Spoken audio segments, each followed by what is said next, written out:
The views expressed on this Turnbuckle Tabloid live stream or Turnbuckle Tabloid podcast episode do not reflect the views, thoughts, or opinions of the Rageworks brand, including the Rageworks podcast network, Rageworks content partners, advertisers, and affiliates. Viewer and listener discretion is advised. This is the greatest Decepticon of all time, Megatron. When I'm not hunting down Autobots and humiliating Starscream, I'm sitting on my throne listening to Turnbuckle Tabloid.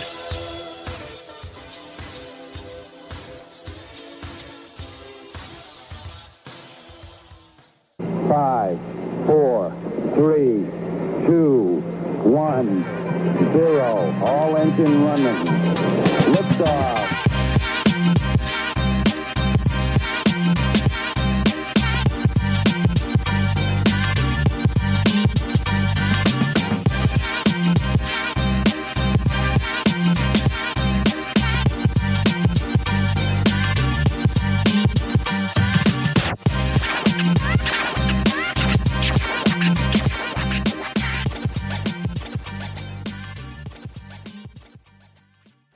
Yo, this is Calvin Tankman, and you're listening to Turnbuckle Tabloid. Give me a fucking mic! Turnbuckle Tabloid, cutting a promo.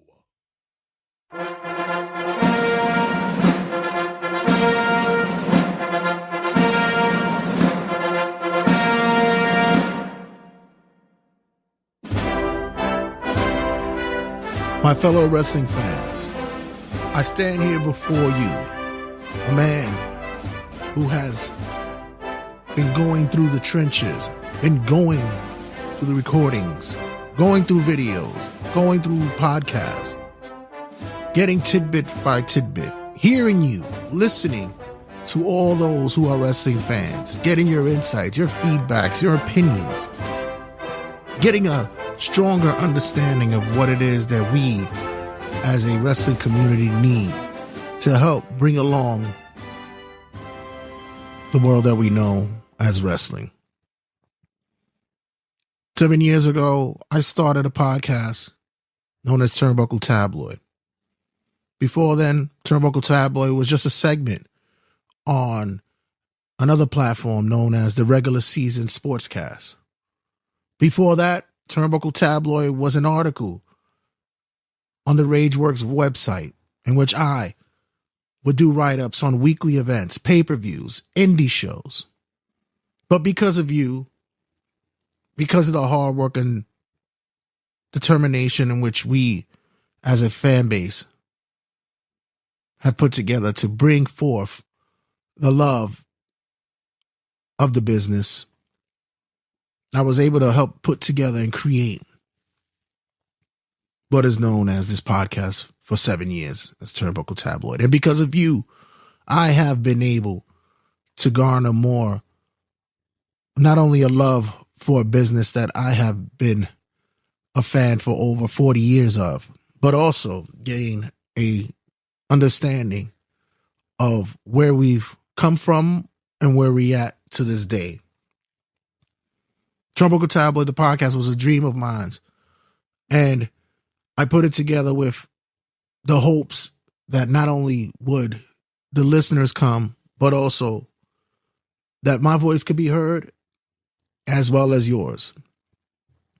So far, with the 7 years that we have under our belts, we too have become the voice of the voiceless and may have finally been heard this past year. This past year, we've seen the growth, change, development, and the long-standing traditions possibly coming back to wrestling.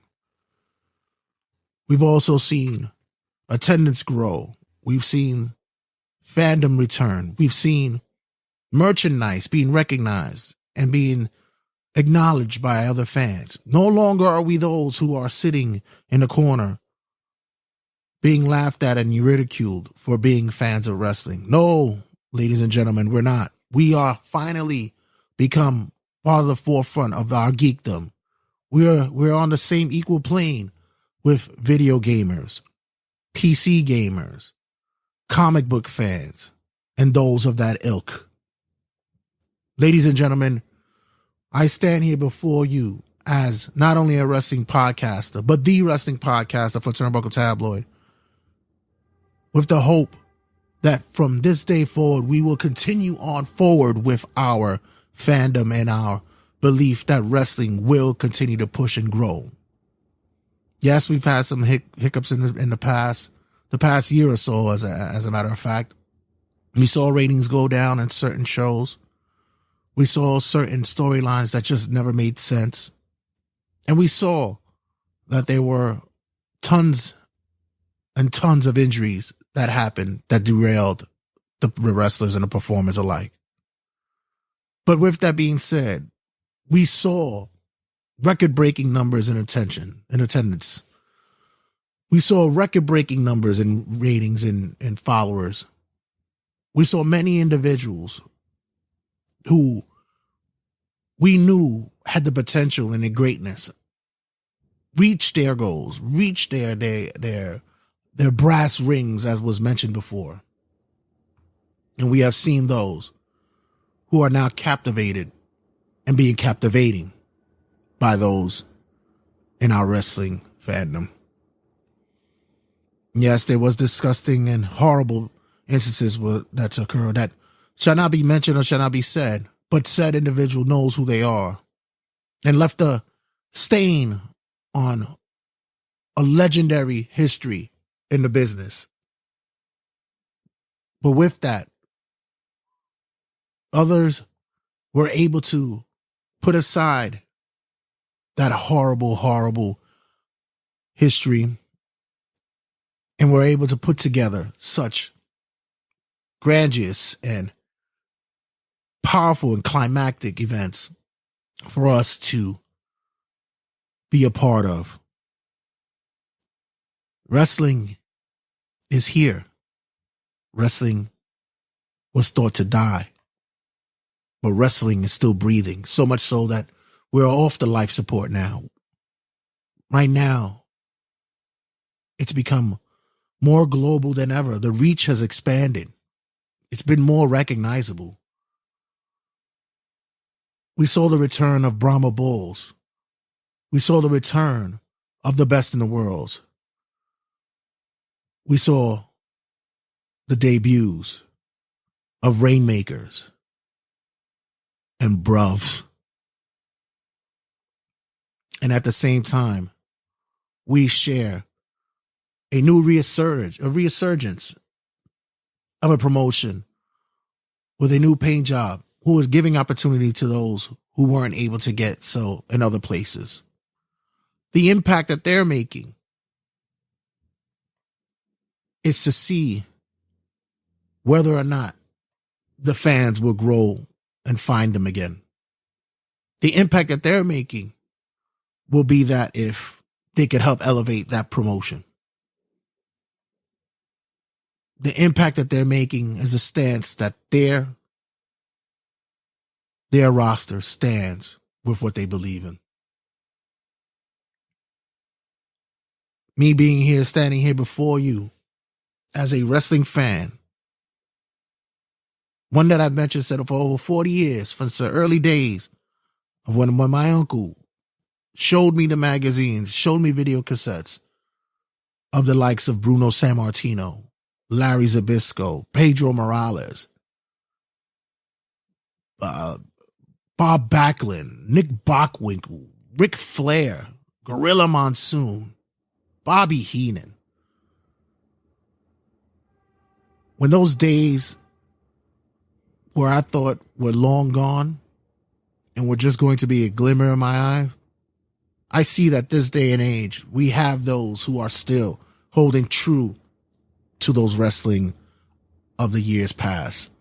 The Bobby Heenans, the Cody Rhodes, the MJFs, the Swerve Stricklands, the FTRs, and those on the come up of realizing and recognizing what true wrestling means inside and outside the ring. I have to say that for this state of wrestling address, that has been you, the fan members, the audience, the universe, as some may say, which has brought life back to an industry that was long to be on life support. It's you, the fans, who help to grow. Yes, there are those who may not be happy with the set storylines or angles. Yes, there are those who try to make sense of those that are not making sense. Yes, there are those who are just negative beyond negative.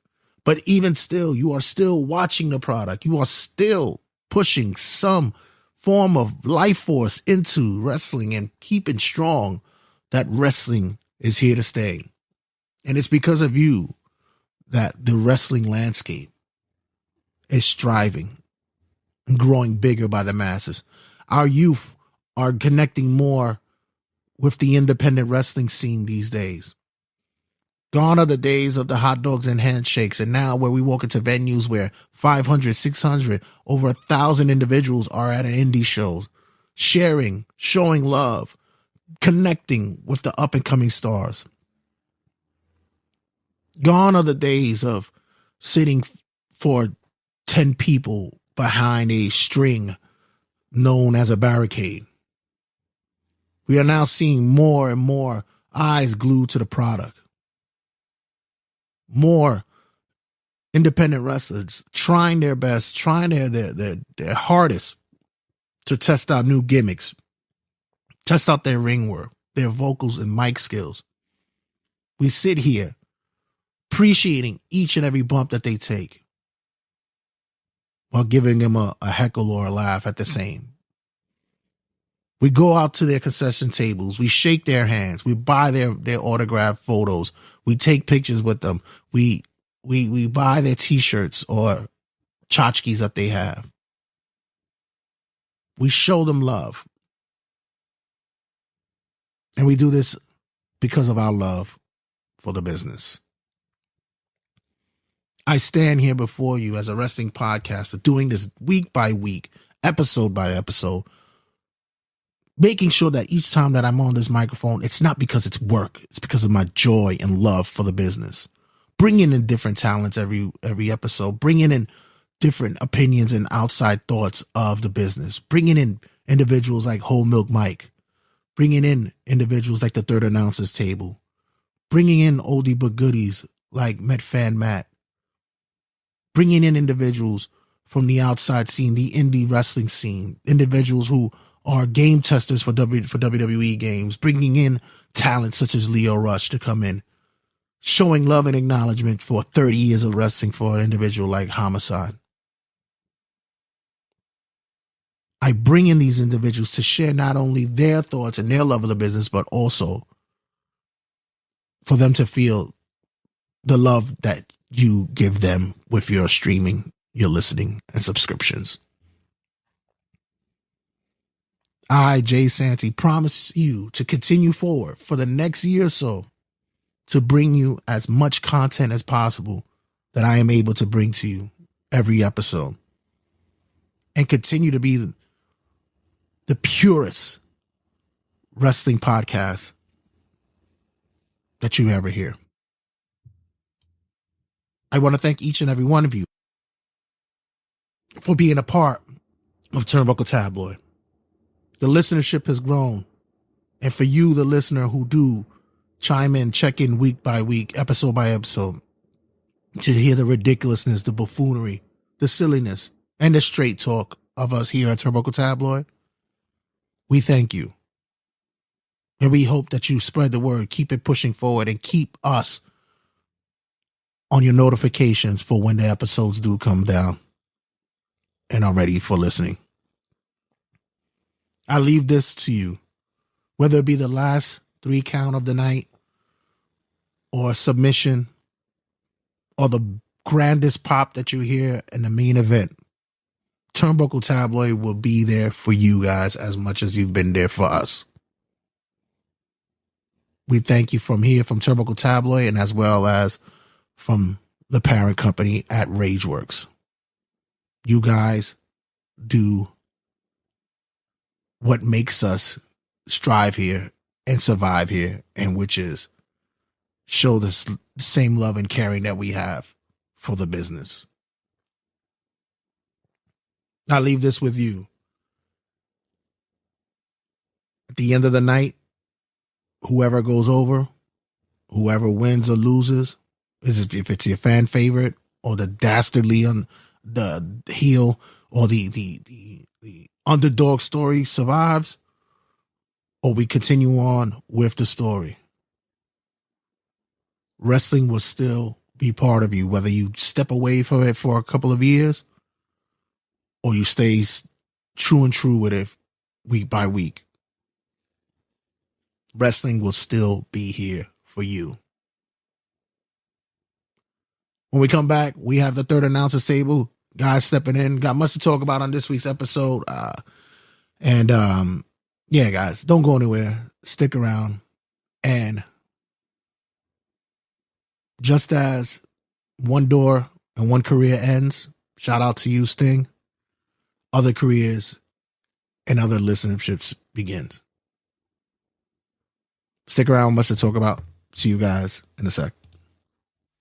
Hi, this is Martin Cassell from Lucha Underground and a bunch of other places. You're listening to Turnbuckle Tabloids. Have fun!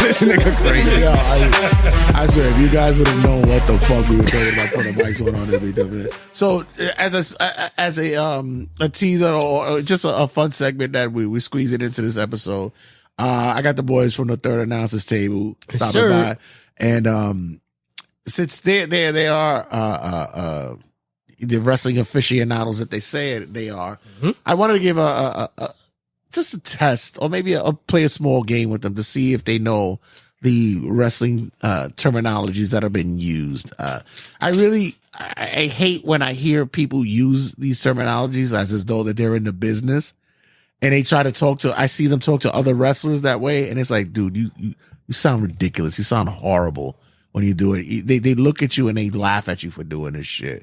But even still, these are corny words that have been used through the years, and I want to see if Reem and Mark would know some of these terminologies. All right, do you want to do it as a game, or do you want to do it as I'll just say something, a terminology, see if you guys could come together? I think you should pinpoint who you want to answer. Oh, the okay, question. all right. So let's kick it over. I'll go simple. Mark, what's an angle? An angle? Yeah. It's like a segment in wrestling. Okay. Like, it's like a segment in wrestling. Okay. Reem, what you got? I think an angle is a month-to-month focus where you're saying, okay, this person is caught up in this angle, and there's a payoff at some point. Okay. You're kind of in there. It's a fictional storyline. An angle is used to have wrestlers have a storyline to build to begin. Meaning like an attack that happens backstage or a run-in and such like that. So it's a building of a storyline. Okay. Let's go to an easy one. What's a face? Good guy. Okay. What's a heel? Someone that draws heat from the crowd. And heat necessarily means any type of crowd reaction that garners negative responses. Well, bad guy. You Yeah, get that. bad Okay. guy, yeah. All right, we get that. Blading. Mark, what's blading? That's cutting yourself so that you could bleed. Oh, okay. Good. Other terminologies is known as juicing. What juicing is, I'll get to that later on. But I never heard juicing before. Gigging or getting color. Wow. Reem, what's a blind tag? A blind tag? That's a tag that is unofficial to the referee's eyes. So if someone is tagging in, like let's say for example, the New Day, who have the Unicorn Stampede, they wouldn't necessarily fall under that because they show it in a sense of they're showing the tag. But if they wanted to do illegal tactics like choking someone out, and they technically did the tag, but it wasn't seen necessarily by the referee, I think that's a blind tag. Okay. I'll answer. What's that? A blind tag is when it is official to the ref. At least I believe it is. It's official to the ref, but the opponent doesn't see it. So somebody may get backed up into the corner. Yes, and then they you're slap right, them on the back. Right. They don't necessarily see it. So like they'll climb up on the ropes and tag them on like their back when they're about to get superplexed. Yeah. But the opponent isn't aware that they're the legal person. Right. Very Yes, good. yes, Very good. Mark, what's a blow off? Pause. Yeah, like what the fuck? What's blow off. A blow off. Shit. A blow off. I've never heard that one before. Does it have anything to do with the referee? No. Okay, I don't know. I'm gonna take a guess and say that it's predetermined finish. A blow off is the final match of an angle of a storyline. Okay. Okay, yeah. That's a blow off. Is it called? Wow. All right. I thought it was called the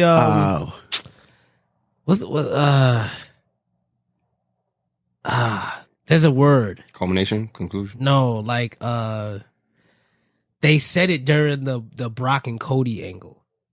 Well, it was their blow off The match. payoff match. Well, same. But it's the blow. That was their blow off match. That was their last match. Yeah. Reem, what's a Broadway? Broadway. I have no idea. I'm gonna assume a Broadway is a angle / storyline that's predominant on the promotion, where as far as like eyes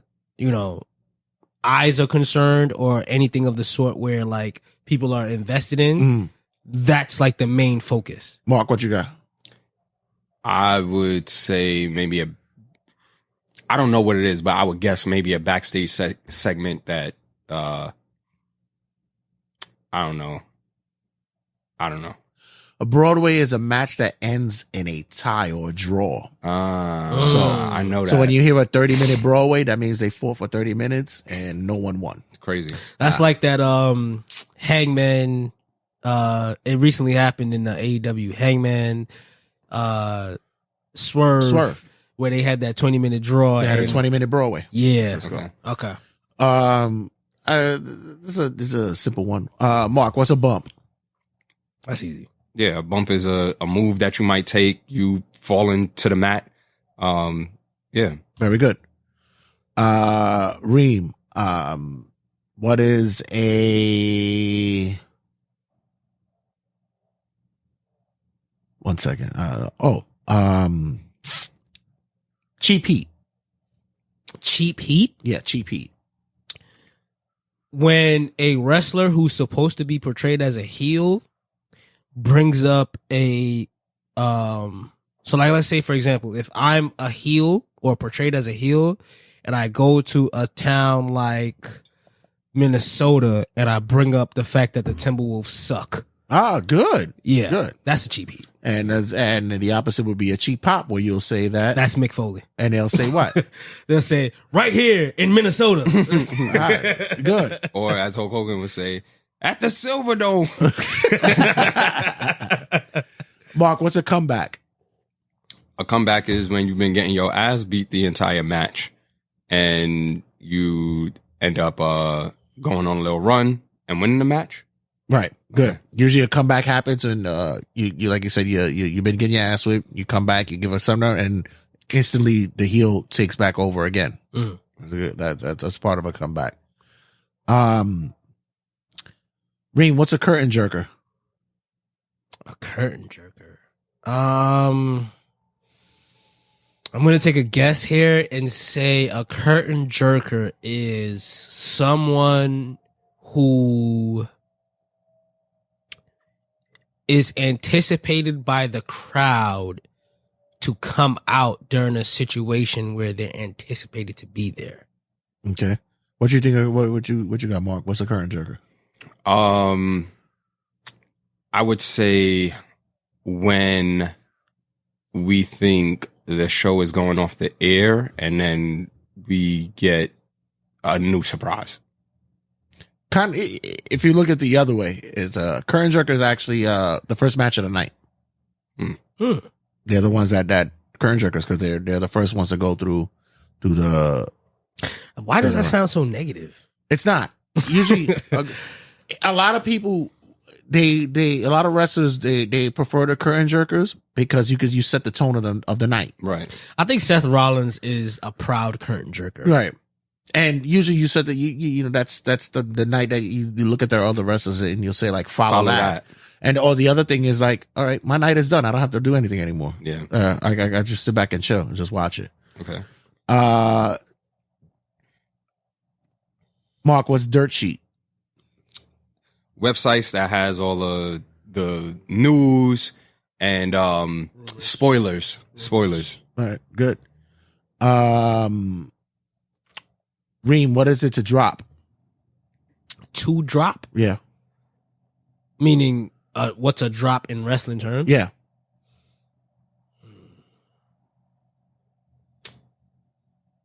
Yo, that's such a broad question. I think a drop is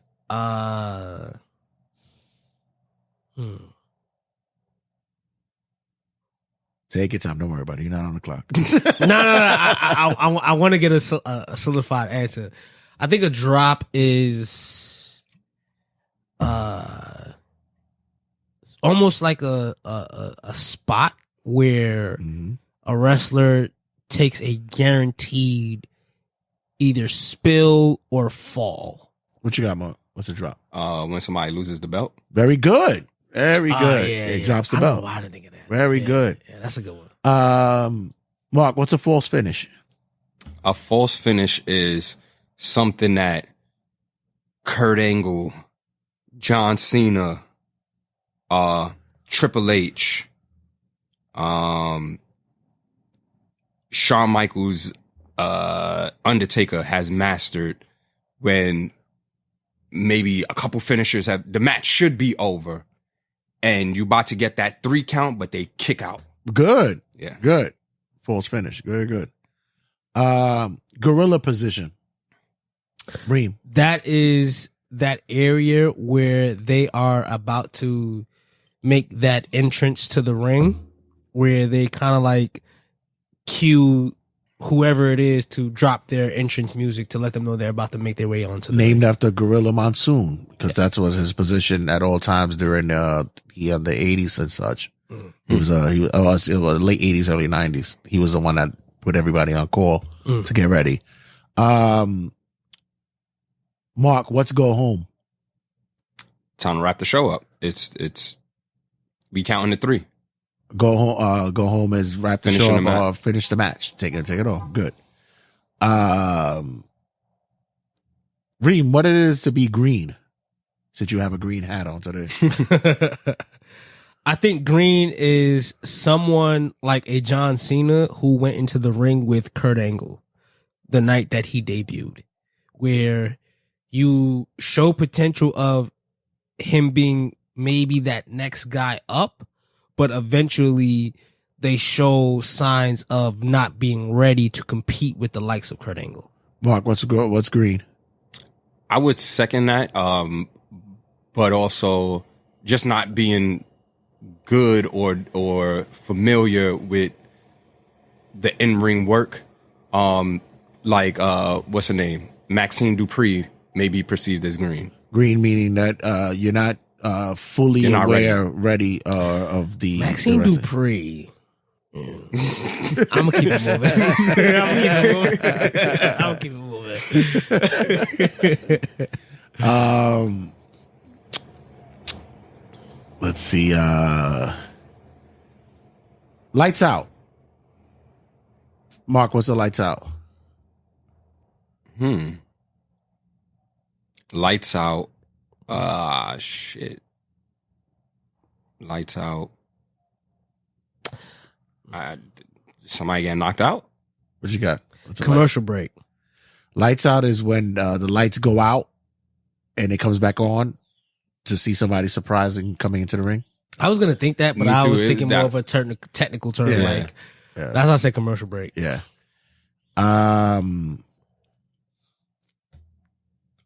Reem, what is it to be Marty Jannetty? So that's when this is like a long answer, so to speak, but it's pretty much like if you're in a situation with, like, let's say if you're in a tag team and like you know who the star is, and the star has to eventually break away from the quote unquote dead weight, where they essentially kind of like either they do a heel turn or a babyface turn, depending on what angle they have, where they kind of like distance themselves, theoretically putting themselves through a barbershop glass. Okay. Yeah. Yeah, pretty much you're the lesser of your tag team. Yes. Mark, what's a mechanic? God damn. Damn, that's all.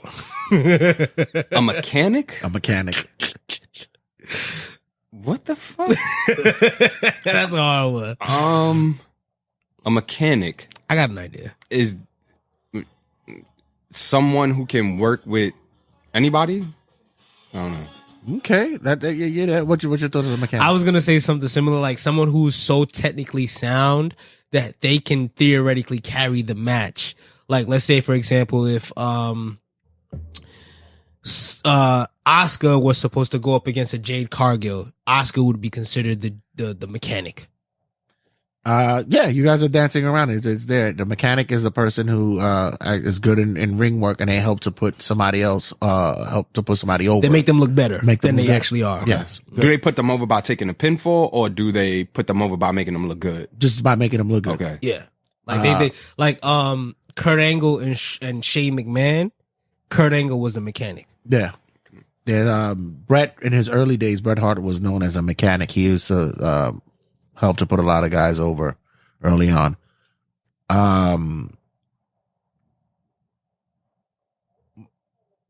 Marcus, what's nuclear heat? It's on Reem. Oh, it's on me. Yeah. Yeah. Dominic Mysterio. I seen this motherfucker get booed at his own wedding. Until somebody topped that, that is the definition of nuclear heat. But in technical terms, it's pretty much when you got you're not favorable backstage, where you've done something that's kind of like Sammy, what is his name? Guevara, where he did that move against Jeff Hardy. That's considered nuclear heat when it's not approved by anybody backstage. You can get nuclear heat inside and outside the ring. Right. Mark, what's pillionize? Huh? Who? Pillionize. Pillionize? Yeah, pillionize. I couldn't tell you. Pillionize. Pillionize. Like Pillman or Pillmanize. Pillmanize. Pillmanize, yes. Pillmanize. Pillmanize, Okay. yeah. Okay. Okay, so is it like you have a bad rep in professional wrestling? Like they don't look at you as somebody they want to work with, or represent the brand or highlight? Okay. What do you think, Reem? Pillmanize? Pillmanize, yes. I know Pillman, the name, as two things. One, that was the one storyline that blurred. Like, it was just like he brought a gun onto TV. So, like, when I hear Pillmanize, it's like, okay, he's like really stretching that line of what actually is the storyline. But I also look at Pillmanized as someone who is outcasted to be a individual who can't necessarily stick to the game plan. Pillmanize is when there was an angle that was used between Brian Pillman and Stone Cold. Yes. Where they use the chair to break the leg, where they take the chair, they put it where the leg is, and they stomp on the chair. Pretty much writing somebody off. To Pillmanize is to use that chair to break to break. Oh, so you put it in between the seat, close it, and then you stomp on it. Right. So he started. So that. basically, what they did to what's the guy that's supposed to climb Mount Everest? Darby. Darby. Yeah. They did that to Darby, where they pretty much slam that chair to Right. theoretically break But usually his it's that folding chair that they just put it on the leg or the foot and then they'll stomp it. on it. Was that the first time that ever happened on TV? When they did it, yeah. So he It was with Oh, Brian Pillman so- and Stone Cold for that angle. okay. Who did it? Wow. Who, That was Stone Cold did remember it to it was Stone Pillman. Cold did it to Pillman. Okay. That's why he was in the house with the gun. Right. Gotcha. That's why he was in the. okay. I got this. What do you? I got this Glock. It's the craziest shit ever. Man. Whose turn is it? I think it's Mark's turn. What is it? What's a potato? It's Reams. Oh, it's me. What's a potato? Fuck. I'm gonna take a guess and say a potato is. I'm drawing blanks. A potato. I'm gonna take a guess. A potato is someone who is not necessarily a jobber, but someone who is meant to just go out there to get someone over. What do you think a potato is? A whack match. Potatoes when you hit somebody with a stiff shot. Mm. When you hit him with a real punchy potato him. So Brock, when he hit Braun, Strowman. Yep. Yeah. You potatoed him. that was a potato. Yeah. But what's the difference between that and the receipt? That was going to be the next question. Mark, what's a receipt? A receipt is when you may have hit somebody the wrong way and they get their shit back on you. They were very good. I think a receipt is somebody that who like No, I just told you. Yeah, that's what it is.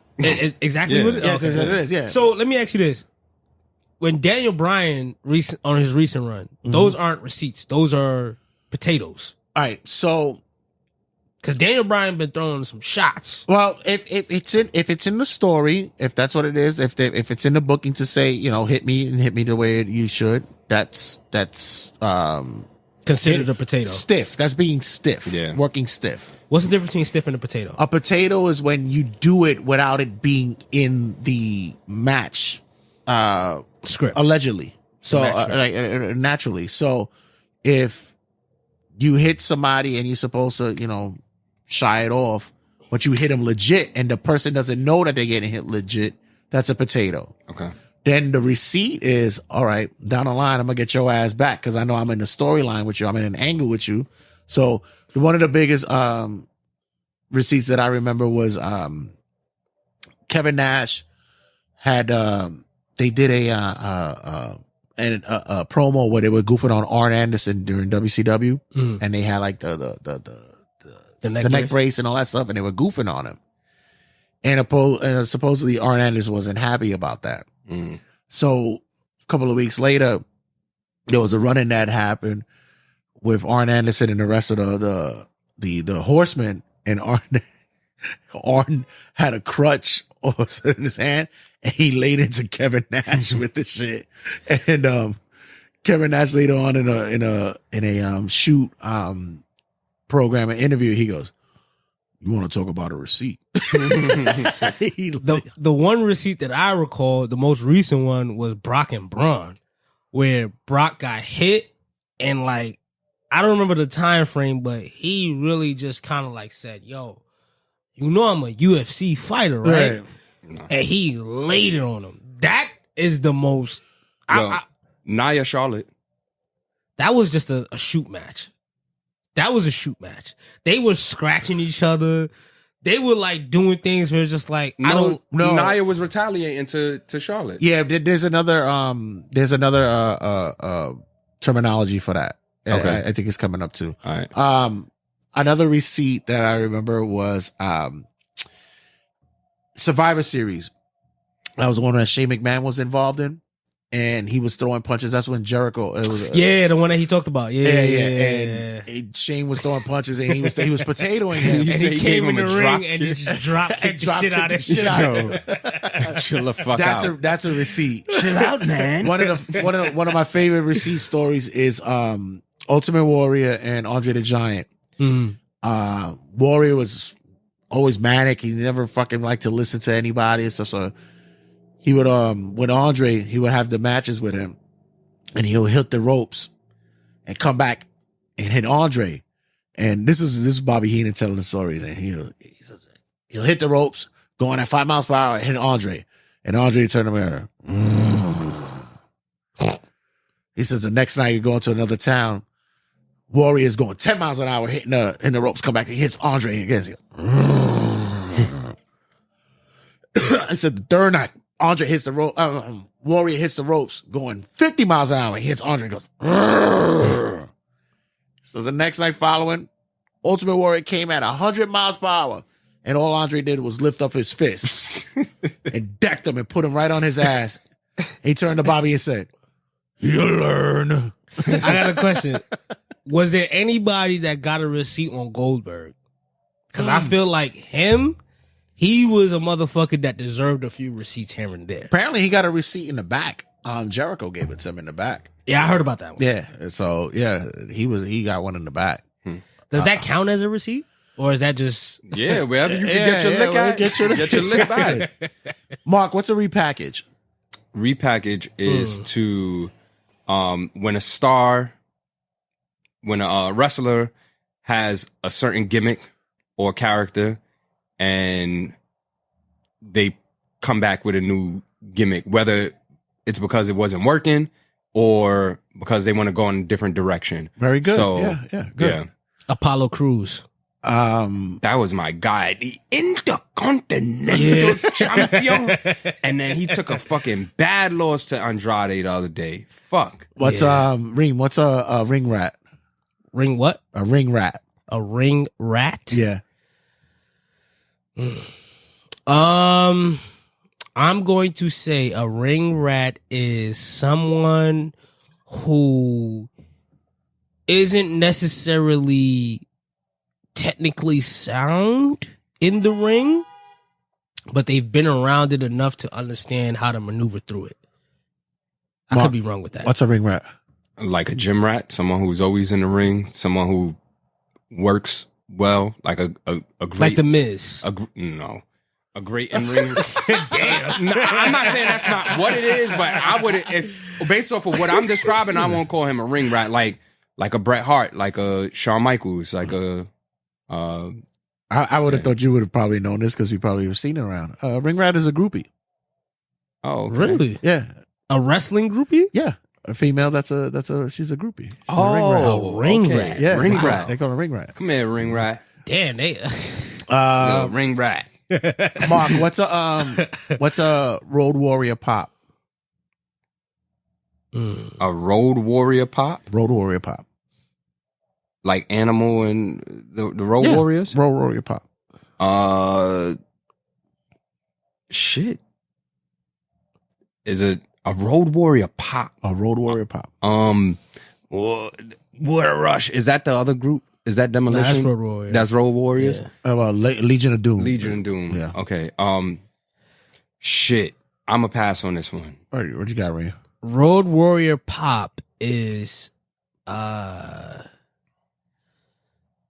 definitely happened in an Attitude Era, but I cannot solidify when exactly it happened. But I will say a Road Warrior pop is someone who it's almost as if like you see a tag team and you believe this individual is the star of the tag team. So when they finally distance themselves as the main character, the pop that they get, that's considered a Road Warrior pop. I could be tremendously wrong on that. A Road Warrior pop is the crowd's cheer or their it's out of this world, ridiculously loud that they get, because anytime the Road Warriors would step into a territory, they would always come as a surprise, and when they would see them, the crowd would go insane for it. So almost like the Dudley Boys. No, it's like any wrestler that that'll just pop up out of nowhere, or anytime they come to the ring. Like, who gets a Road Warrior pop these days? Jericho. Not these days, but anytime that he would return, yeah, he'll get that. Yeah, you get a Road Warrior pop. The Rock would get a Sting. Road Warrior. Yeah, Sting would have a Road Warrior pop. Like Undertaker. That's what it is. Yeah, it's Taker, definitely. So it's almost like a homage pop. Yeah, like if you hear the music, the theme hits, and everybody just like leaps off their fucking chair and Stone Cold. Yeah, Stone Cold. Stone Cold. Yeah, those are that's war, perfect, those yeah. are Road Warrior. Triple pops. H. There you go. Yeah, like Yeah. that. What is? It's a good one. What's a swerve? Who is this for? It's you. Is you. A swerve is Mania Austin Rock, where Vince screws The Rock and teams up with Austin. That's a swerve. So essentially going in a direction that the fans couldn't predict. Yeah, where you're almost like, there's no fucking way this is gonna happen. Yeah. And then when it happens, you're just, your jaw is on the floor like, what the fuck did I just watch? Yeah, it's basically a change of a storyline or a match that no one knew that was coming. Yeah, that was, honestly, that was like, as a fan, that was like the biggest swerve that I've ever, the only other swerve that I can think of was when, it wasn't as major, but when the Ministry of Darkness revealed who the voice was, and it was Vince. Oh my God, I so hated that shit. That's like the big, that, when I come to find out who they really wanted for it, it pissed me off. who was it? Two things. One, it was supposed to be either Christopher Daniels, but he was so like new to the business that nobody would really known like, why that meant something. That would have not made sense. But the other one was supposed to be Jake Roberts, but he was so fucked up on drugs that they didn't want to bring him back. That's ridiculous. Biggest swerve, I would say, one of, in recent memory, Seth Rollins turning on the Shield. That's a big swerve. I was heartbroken by that. Mark, what's a valet? A valet is like a manager. Okay, but what kind of manager? A female manager. Very good. Yeah.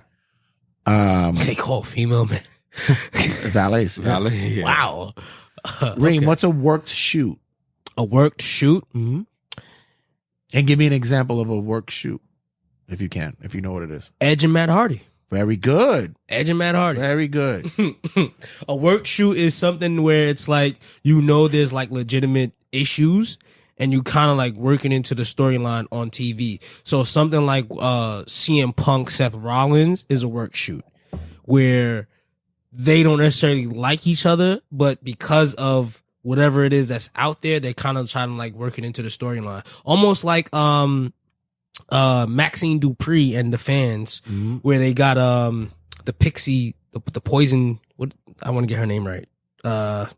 We don't need to because she's not. She's a part of Candice LeRae. She's a part of the Bathroom Break faction, by the way.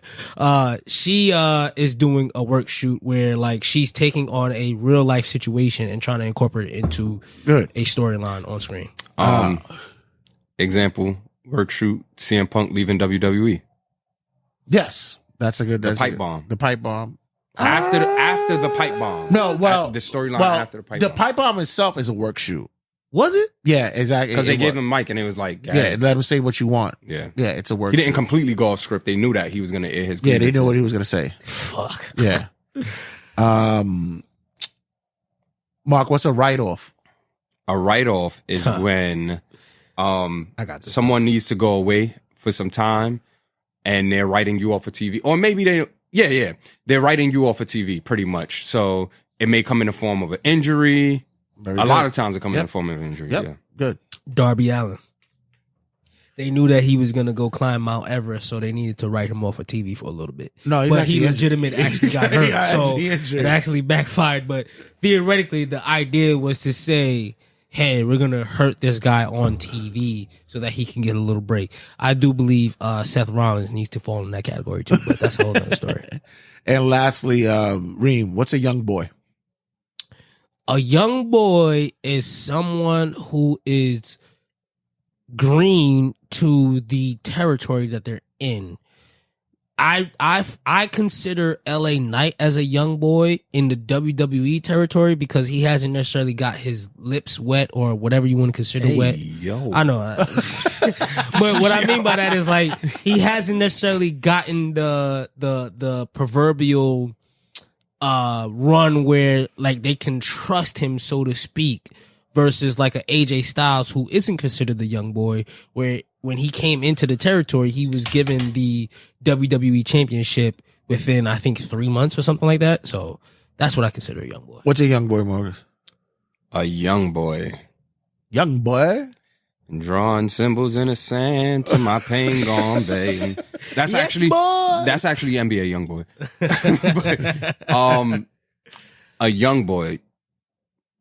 I someone who's young in the sport. Young boy's an apprentice into wrestling. It's usually used in New Japan. They're just coming into the business, and they're following the vets in the business. So early individuals as young boys when they came into the game, it's like Jay White was known as a young boy. Finn Balor was a young boy. Where? In Japan. Okay. Yeah. They have their own dojo out there for New Japan and All Japan. And their tradition is they come in, they do the workouts with the vets and such. They work underneath the vets and under their tutelage. And before they are able to get a gimmick, the only thing they wear is black trunks and black boots. That's so crazy because now Finn Balor is out here training people. He's training JD McDonough. I think he worked with Becky Lynch. So just hearing that, it's just like, wow. Yeah. And Finn is fairly young. Yeah. So That's what they are. You guys did pretty good. You guys are all right. So just for your first tutelage in here, there's a lot of stuff there. I have to say that I did know all of them. So Did you? You know all of them? I did actually. It's just ridiculous. It's like I said, King is useless knowledge. Call me if any of you guys are going to be like on Who Wants to Be a Millionaire, the wrestling edition. I'll be there for you guys. But guys, don't go anywhere. Stick around. We much more to talk about. So see you guys in a sec. This is the really big deal, Brian Burgundy, and you're listening to the #1 podcast in the world, and that's Turnbuckle Tabloid. It's Wrestling Rundown with Jay Santy. Live from New York, it's Turnbuckle Tabloid.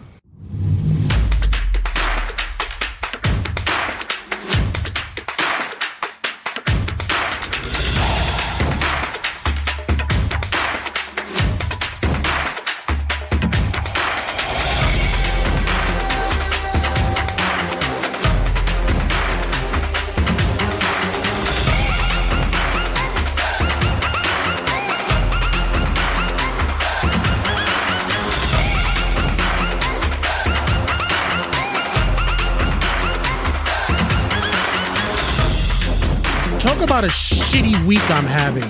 And mind you, this shitty week is capped off with the fact that, ladies and gentlemen, Turnbuckle Tabloid is celebrating their 7th year in the business of wrestling podcasting. Thank you, ladies and gentlemen. Thank you.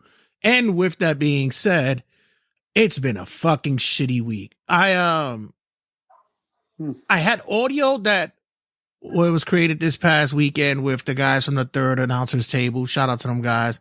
I'm sorry, but that audio got scrapped, and it happens. It fucking happens. People who do podcasting know that this is like the worst of the worst, especially when you put in time and all of a sudden the audio's either defragmented or it's just shitty and it's bad. And it's crazy because even with StreamYard and Hindenburg, it's always changing the settings for when you're going on.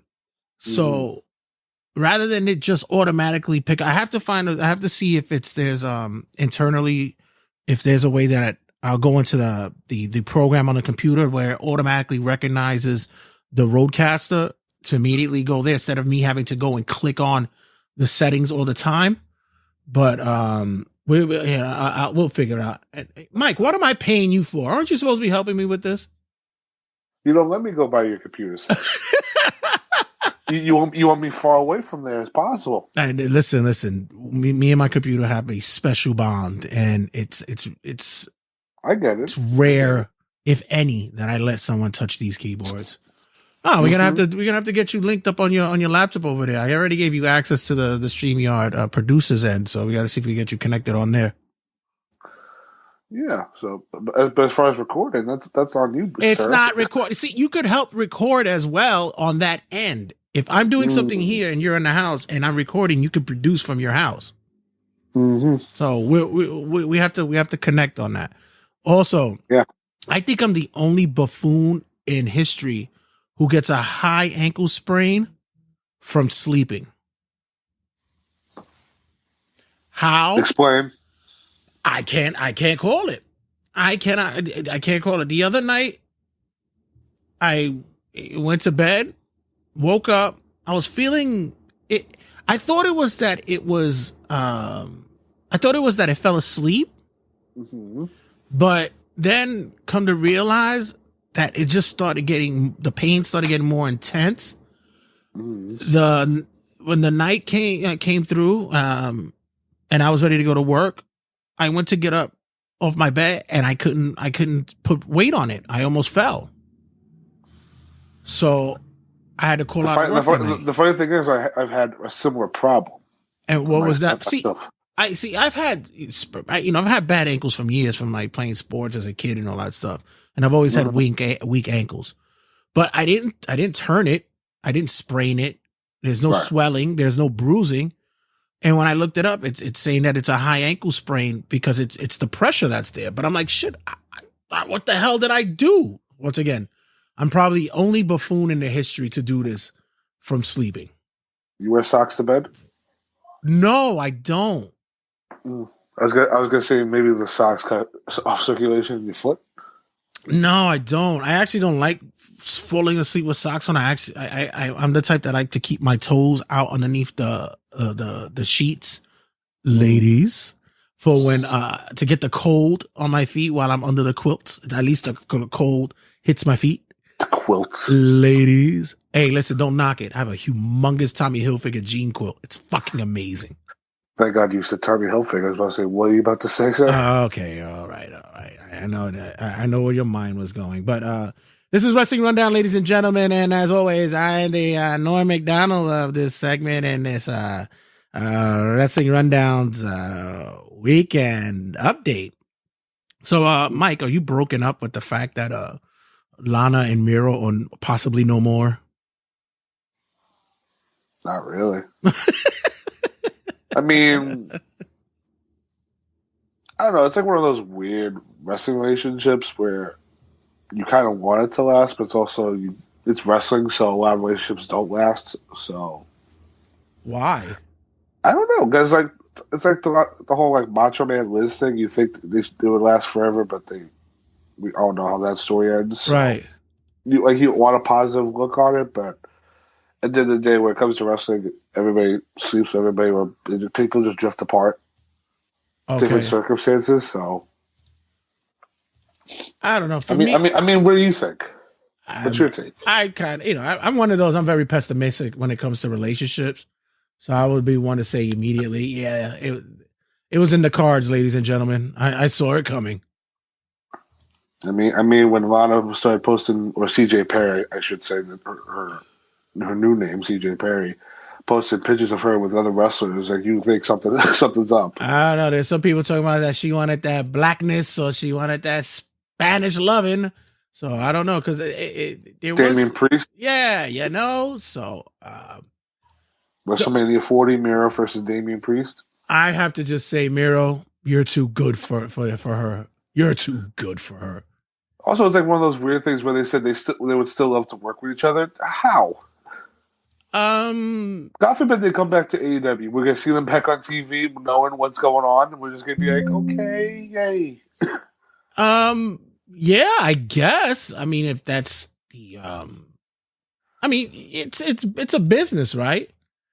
I guess so. I mean, like when I mentioned Macho Man Liz, I mean, when Macho Man went to WCW, who was the first person he called to get a job? Right, Liz. Yeah, of course.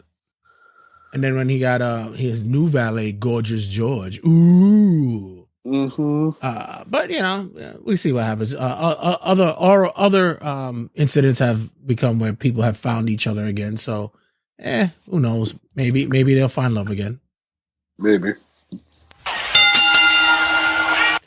Next up on the card, Bryan Danielson has said that while he was still in WWE, Vince McMahon reached out to him and asked him to see what was going on over there in AEW to check out the show. He said, pretty much said clean cut. They're doing a lot of things right over there. Your thoughts? I'm really surprised at this one. I mean, because when Daniel Bryan, his last year in WWE, he was on the creative team, right? Like he was on the writing team for SmackDown, and you could tell like a lot of that stuff. Like SmackDown was probably was their best show during the pandemic. The writing was spot on, the angles were spot on, and I mean it makes sense. It makes sense why Daniel Bryan, when his contract was up, he made the jump to AEW, and look at him now. He's pretty much the predecessor to when Tony Khan croaks. He's going to take over AEW. But I'm not shocked by Vince's reaction either, because he's probably like, God damn it, like, what are they doing? And then you would tell them, his response was, well, that's stupid. That's not wrestling. Yeah, I see that. I see that because people often said that, Vince is not paying attention. Of course Vince is paying attention. Of course he was. He wouldn't be a good businessman if he wasn't. Right. I just didn't think but I don't really think he paid but I don't think he paid heavy attention to it. I just think that of course, that'd be bad business if you're not watching or keeping an eye out of the competitor.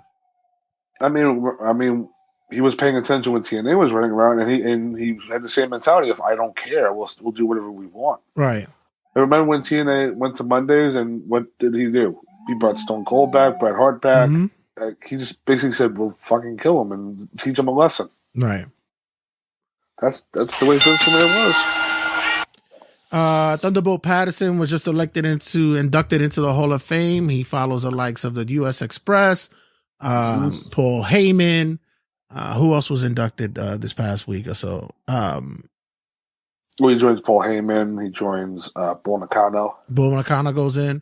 Did Miss Maivia go in yet? Did they make that announcement yet or no?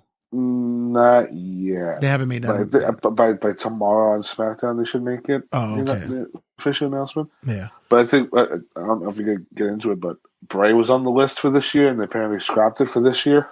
I kind of agree with that. Like, I'm, his dad and his uncle are going in right now, and they are going to make mentions of him anyway for the Hall of Fame. And then you hear the chants for Hall of Fame. But then people were saying that, did he do enough to be in the Hall of Fame? There's a lot of people in the Hall of Fame that didn't do enough to be in the Hall of Fame. Donald Trump, for instance. Whoops. Did I say that out loud? Yes, I did. We can look at the celebrities too. Like fucking Drew Carey's in the Hall of Fame. Yeah. He did a one-off thing. I think people in the Hall of Fame for less, like fucking Coco Beware is in the Hall of Fame. Why is he in the Hall of Fame? He had a bird. Never had a championship. Had a bird. Jake the Snake. It's like I said. It's one of those. Everybody that's been to WWE is going to be in the Hall of Fame one day. Like one way or another. Like Umaga's going to be in the Hall of Fame one day. And people make the case for why he shouldn't be, but not for nothing. He's going to be in the Hall of Fame. A lot of people. The Hall of Fame in the past used to be just Vince McMahon, who WWE were in good graces with. Let's be real here, because they put random ass people in most of the time. But with Triple H taking the lead on this, he's putting people that deserve it. I mean, when was the last time? Like you're older than me, obviously, but when was the last time the U.S. Express was fucking mentioned? Oh please! I think in '86, because in WrestleMania, because by that time they had already broken up. Rotundo had left the territory. I think Wyndham stood there for like another year or so. And then he left. They were the team. They were the team that had Real American before Hulk Hogan. Right. They had it first. Then Rotundo came back as IRS. Wyndham left, and he became part of the Four Horsemen. So he did his own thing. Yeah, I will say this is a weird class. Like, Muhammad Ali. Muhammad Ali is in the class as well. Yeah, you look at this class. It's a very weird one. And I people are thinking Bray should be in it just because they need a headliner, but I do think with them announcing that he's getting a documentary special on Peacock, I think that compensates it. So we can do the Peacock documentary this year and then Hall of Fame next year. But Heyman is a headliner. Right, but people are more expecting like a bigger name. I don't know. I don't think some people just want like that bigger name because respectfully to Paul Heyman, like I don't know. Nah, I got no bigger than that. And Bray is just like it's if I'm pronouncing it rightly, posthumous. And it's, maybe JoJo's not ready to do that yet. Maybe it's still in less than a year and stuff. So, I mean, not for nothing. When Eddie died, they put him in the Hall of Fame straight away. Well, yeah, he was still, he was still active. He had a career. Paul Bearer died. They put him in weeks and later in the Hall of Fame. The WWE have had tendencies to put people who have died in the. But I think the same thing that you said that the Bray Wyatt thing, that if it's documentary first and then Hall of Fame. Yeah, if we get a better build up for him next year, it'll make more sense. Maybe we could get more of a build up or fanfare for it. Yeah. Next up, there was a supposed confrontation with CM Punk and Booker T at NXT. Come on. Are you kidding me? Apparently, Booker T made a comment out in his podcast saying, just gonna say, there might have been a little shucky ducky and quacking going on. And then he pulls back to say that it was just a rib, that, it was just some content for this podcast. I don't know, Booker. Like, somebody must have told him, like, you better shut the fuck up. It ain't that serious. Meanwhile, I don't know if you covered it already, but he was on the plane with Sami Zayn and talking about how you're gonna make yourself a big name. Meanwhile, Sami Zayn has made himself a big name already. Like, the thing is, like, I love and respect Booker T for who he is, but that whole thing with, like, that came out of nowhere. Also, too, it's like CM Punk is rehabbing his fucking arm. Why are you saying, like, to start shit? I don't know. Or try to start shit. It just didn't sound like if it was something that needed to be mentioned and said at the moment. Because if it was any bigger, of course the Dirts would have followed up on it, but they really didn't. Right. No. Nick Aldis has been recently injured. Apparently, he must have injured himself working out. Seems as though he's got the same thing that occurred to Cody and Triple H, where he got a torn pectoral muscle. He confirmed it himself on his social medias. And does that affect his TV role? No, come on, please. Like, he can't be on TV with a sling, like a sling or a brace. He'll be all right. Now, if he was thinking about coming back into the ring, that's a different story. It's a setback, definitely for the summer now. Yeah. Motor City Machine Guns. Leaving TNA. Their contract is up at the end of the month. Do you see them moving on? With everything going on in TNA, I can see it. It's a possibility. But the question is, where would they go? I mean, the only other AEW could be a good landing spot for them. But, I mean, what are they, like, in their mid-30s, like close to 40 at this point? Yeah. If they went to NXT? Yeah. Alex Shelley's known to have a legit shoot gig. I believe he's like in medicine or something like that. Paramedic, right. And Chris Sabin has been dealing with a lot of nagging injuries for the past few years and such. Especially with his legs. Yeah, so I don't think they probably have much longer to go. I thought it would probably be cool that if maybe they would give them a one shot at NXT, probably have a good time with those guys down there. Mix up that tag team division a little bit, have a little fun with them. But I don't know. I think with TNA, they'll have more flexibility if they wanted to go back to Japan or do their indie spots or whatever, if they make their extra money there. But if they do leave TNA, then that shows as a sign of things to come with them getting rid of Scott D'Amore. Right. So I don't know. I kind of see them re-signing, but I would like to see them in NXT, but we'll see. If they went to AEW, I wouldn't really care. WWE stars are to be featured in other promotions over the WrestleMania weekend. We just saw the announcement that Shayna Baszler will be going toe to toe with Masha Slamovich at Bloodsport, which is going to be crazy to even entertain that. For years, there has been some I guess some footing going around with a WWE and the indie scenes somewhat. We used to see William Regal show up at Bloodsport every year. Moxley, when he was Dean Ambrose, he would go to Bloodsport. Now we actually seeing that not only Basil, but there might be more WWE wrestlers who are going to compete during WrestleMania weekend. Your thoughts? I know you, man. Because I thought you meant when he was Dean Ambrose, he was doing Bloodsport, but no, it was after the fact. No. He wouldn't go and participate. He would watch it. Like you'll always see him there. Yeah. Okay. And which is, by the way, had been taboo for years not to do. But now it seems as though that this is the real Forbidden Door. Yeah, we saw Bailey. I mean, think about it. Last year, Nakamura got to work Muda in his last match. Carl Anderson worked the Tokyo Dome when he was the never opening champion. We saw Dempsey. Dempsey just worked Japan this year, and now we're seeing Shayna Baszler. And apparently, more wrestlers are going to be doing indie stuff during WrestleMania week. Which, you know what? Good for Triple H in that decision, because if these guys have nothing for WrestleMania, if they're not really fit into the plans, let them go out there and do something, because that's good for WWE to get their brand out there, get their superstars out there. I mean, Apollo Crews, like, he could go on a fucking indie and fill the house out. Oh please, he's gonna be at Wale. He's gonna be at Wale Mania getting lit. That's where Apollo's gonna be at. No, but you know what I mean. Like, apparently more wrestlers are going to be announced for Bloodsport, apparently. Right. And when you look at the show, too, with Shayna Baszler announced for it, you have, like, former wrestlers like Nick Nemeth, who just got released from WWE over there. So it's very interesting to see a lot of this new stuff going on. WWE is definitely cool again. Can't wait for Mania.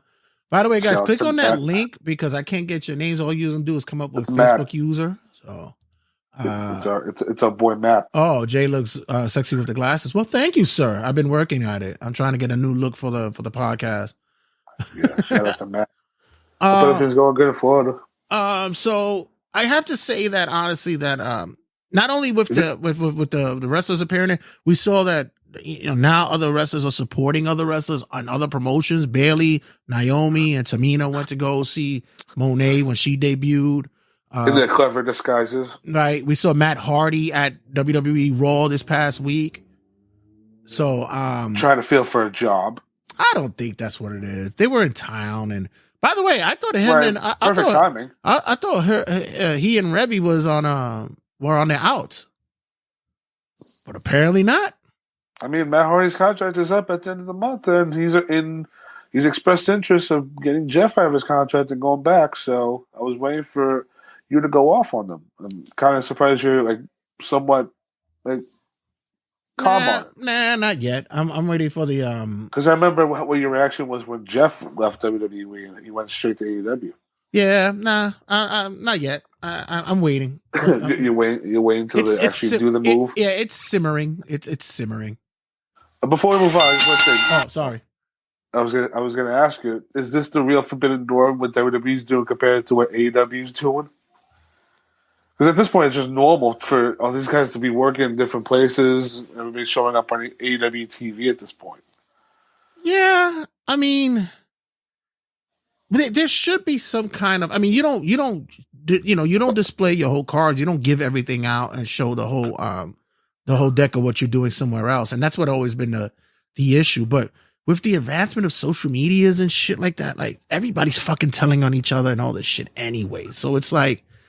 You're not really holding, promotion. I mean, the term Forbidden Door at this point has just been burned to the ground like Pipe Bomb was like back then. Yeah, basically. And it's such like, it's a silly terminology to use these days.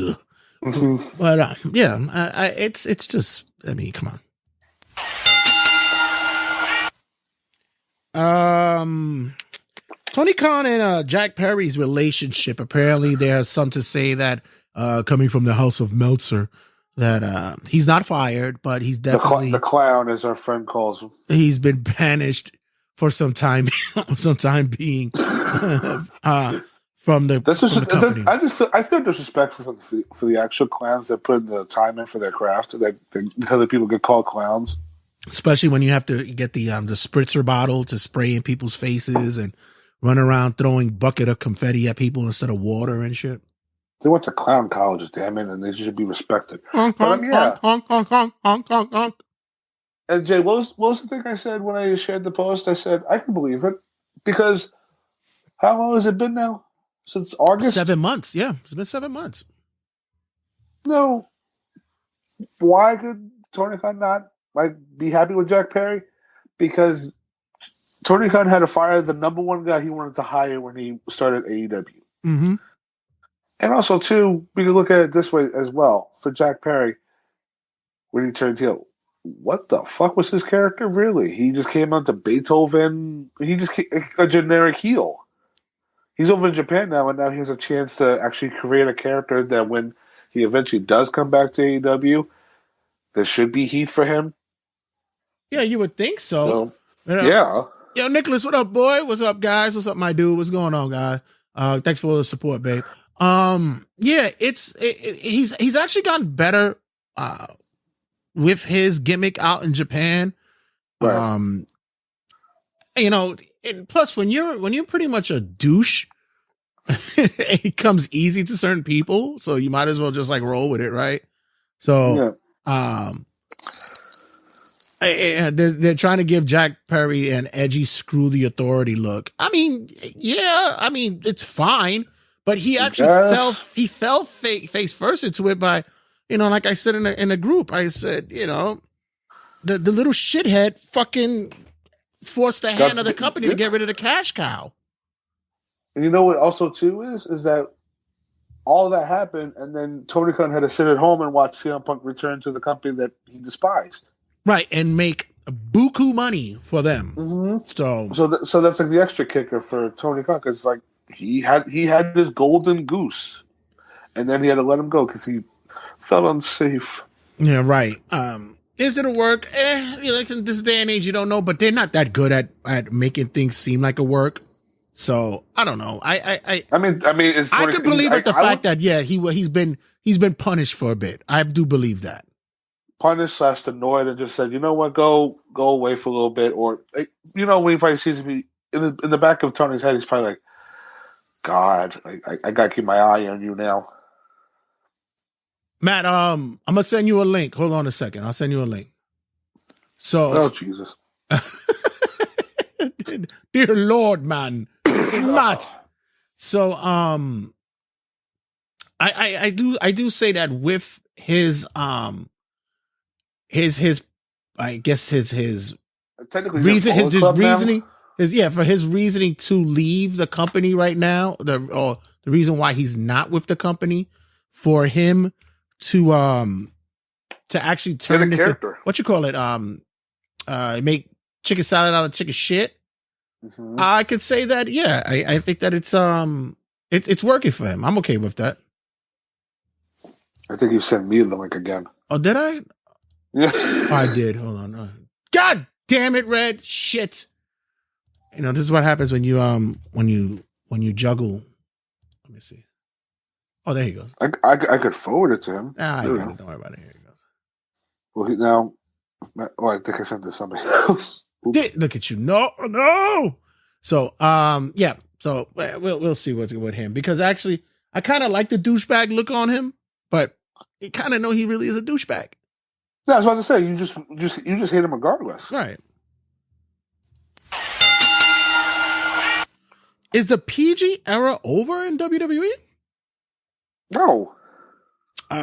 They haven't been a little just because The Rock wants to say a few potty words? Yeah. I don't know. Cody's been a little loose with his jibs as well. He's been since when? Just this past week, Jay? Seriously? I'm just saying they've been a little bit loosey-goosey on that end.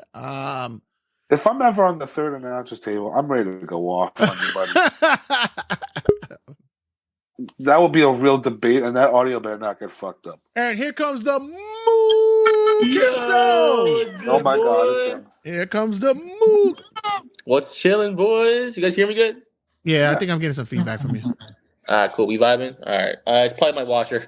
No. It's more like echoes from the whatever it is. It's all right. So, I was just asking Mike, do you think the PG era is over?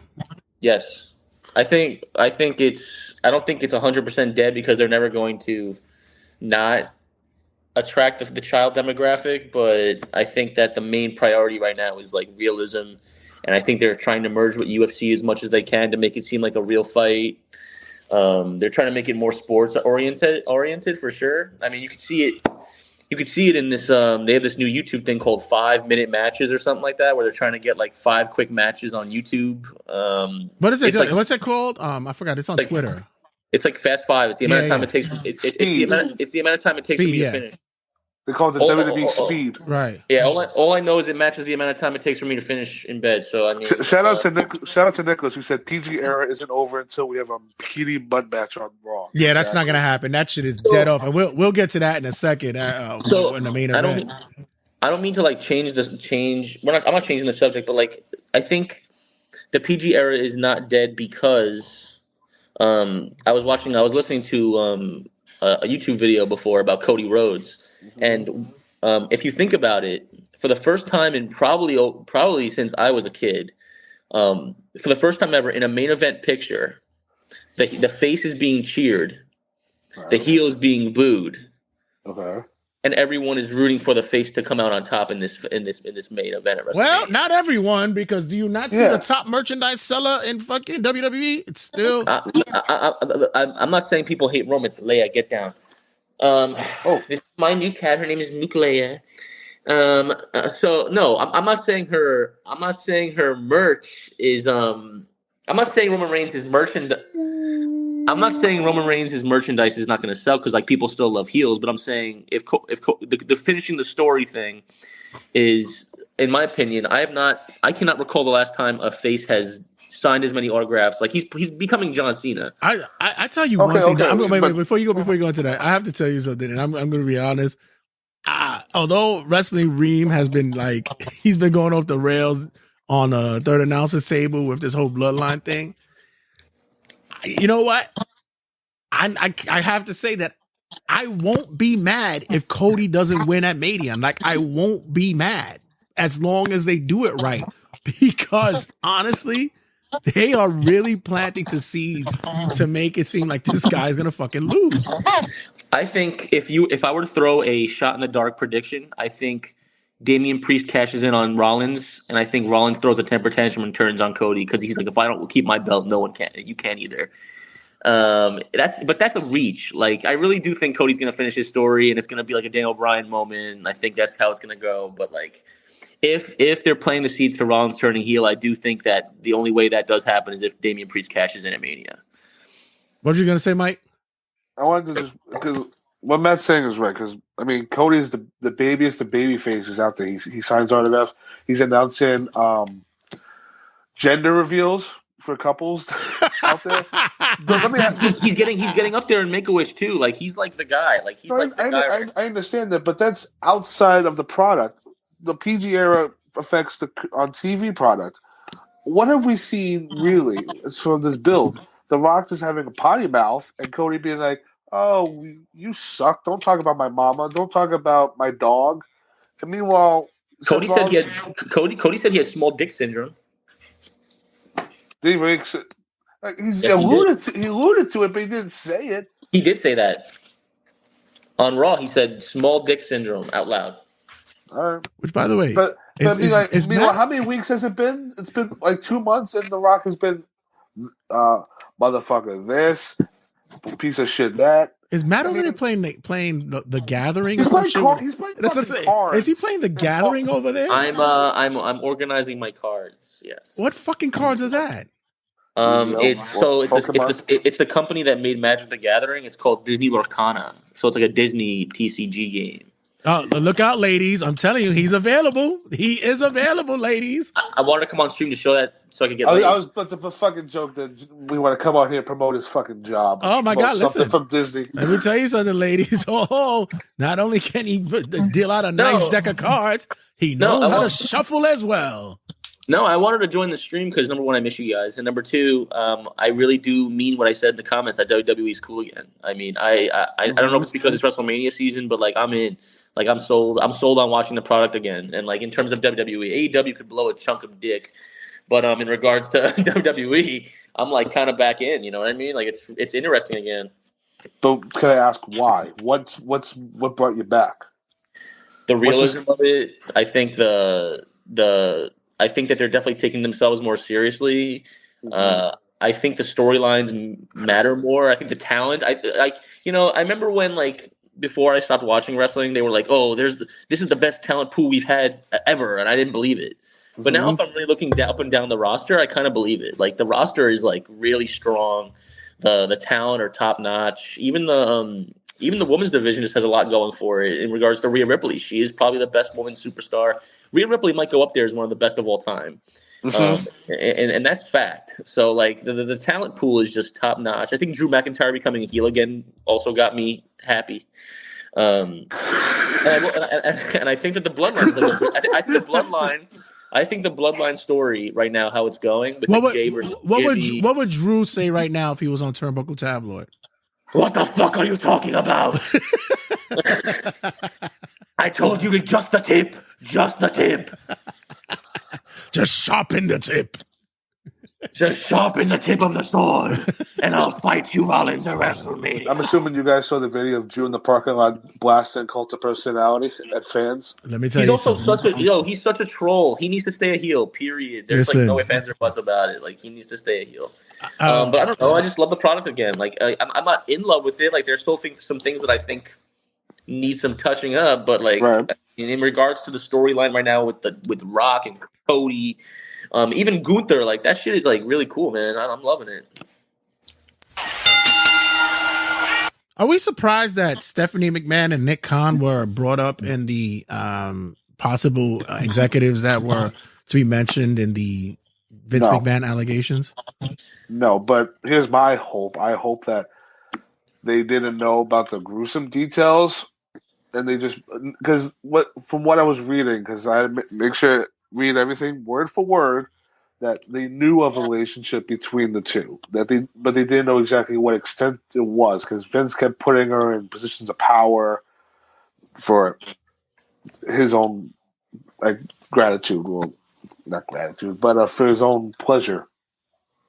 Yeah, I hope. All I said is just keep the shit away from Triple H. Everybody else can go to fucking hell. Just keep the shit away from Triple H. Because if Triple H gets named and he knew anything and he's out of WWE, guess who's fucking in charge then? Who? Rock's writer, Brian Gewirtz. Dana White.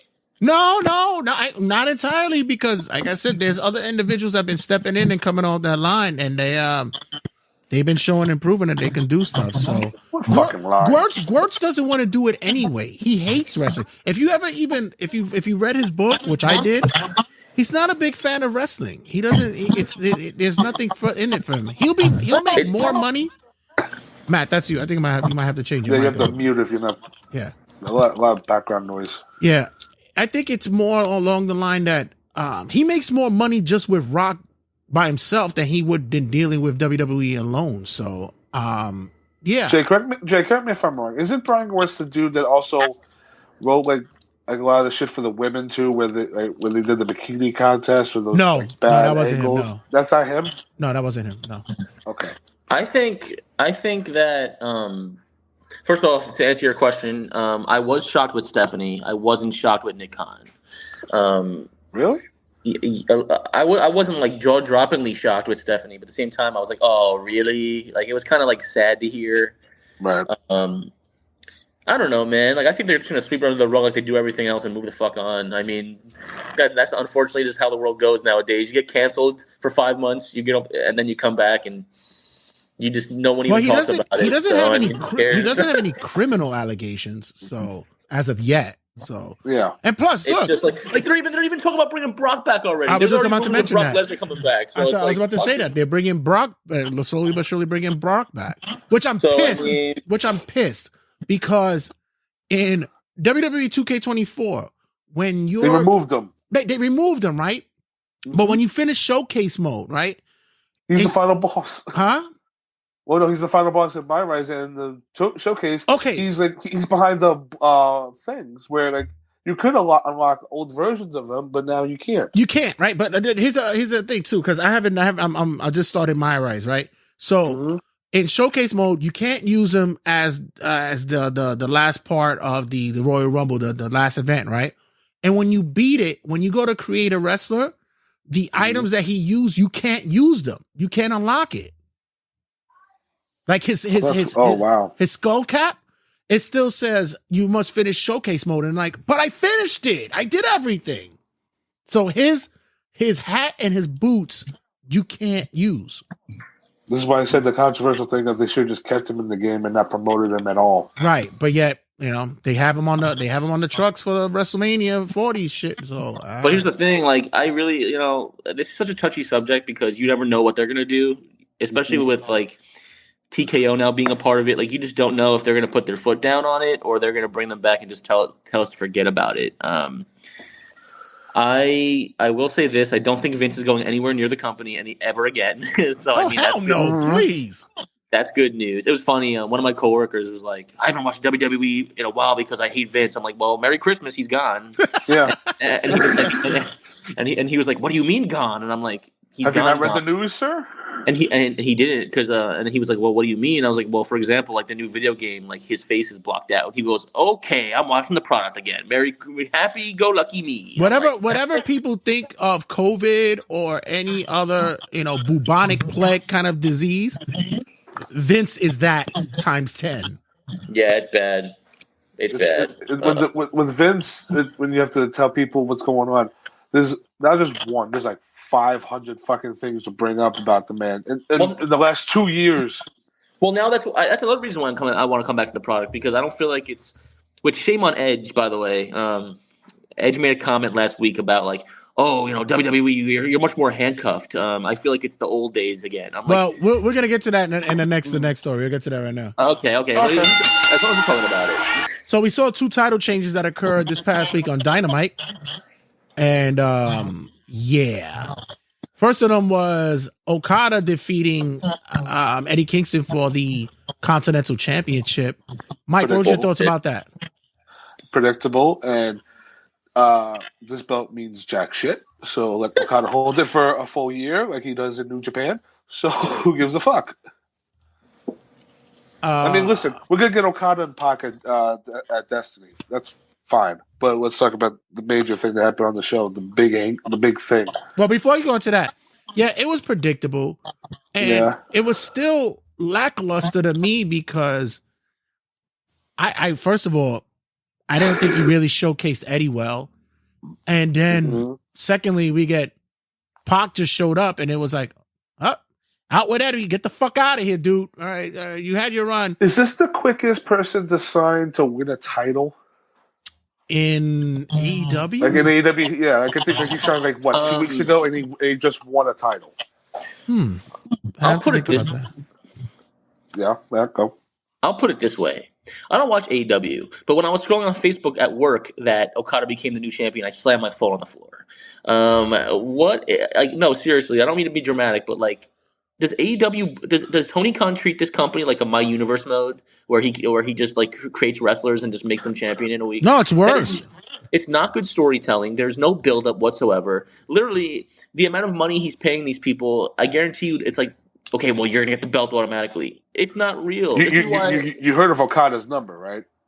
Yes, and now I fully expect Rollins and everyone else to go at WWE and go, oh, look at what they're paying Okada, and it's going to cause a big problem in wrestling now. No, it's really not, though. Well, Rollins and Becky will get their money regardless of how much it is. The standard of this practice is done in all sports. It's done in basketball, football, baseball. But I'm gonna tell you why it's not going to be the same, because on the back end, the WWE door is opening the door a little bit more for wrestlers to get their money with their merchandise more, and they're getting their money with their likenesses. They got the NIL kind of thing going on.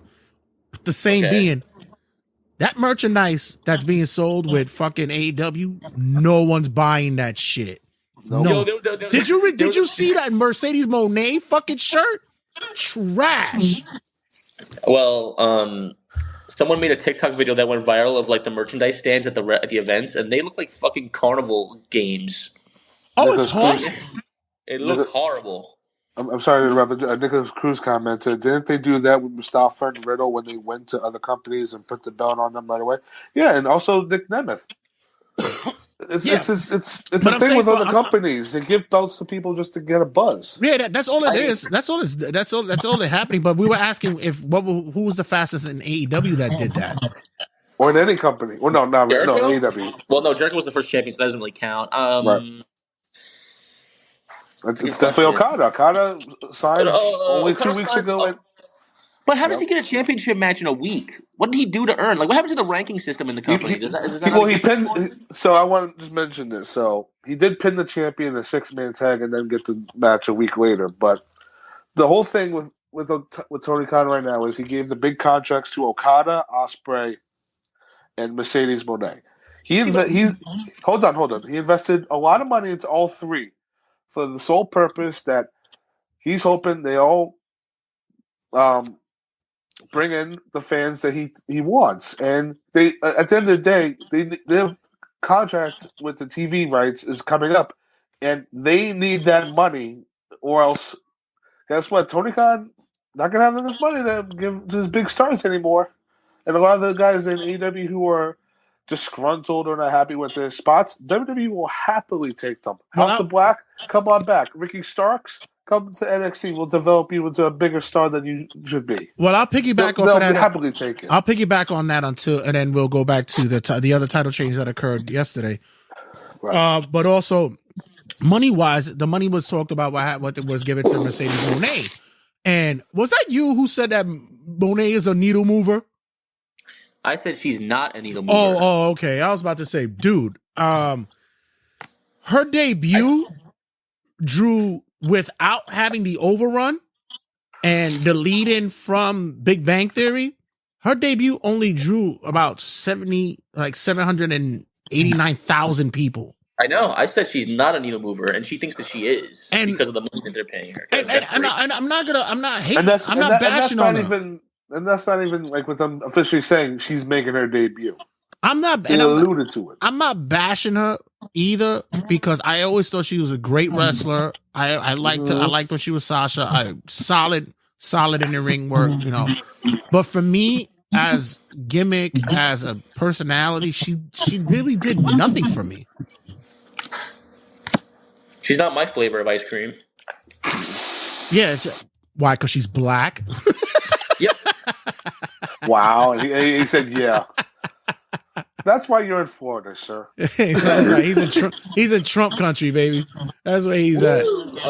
No, I don't. I used to like Sasha Banks, and I still do.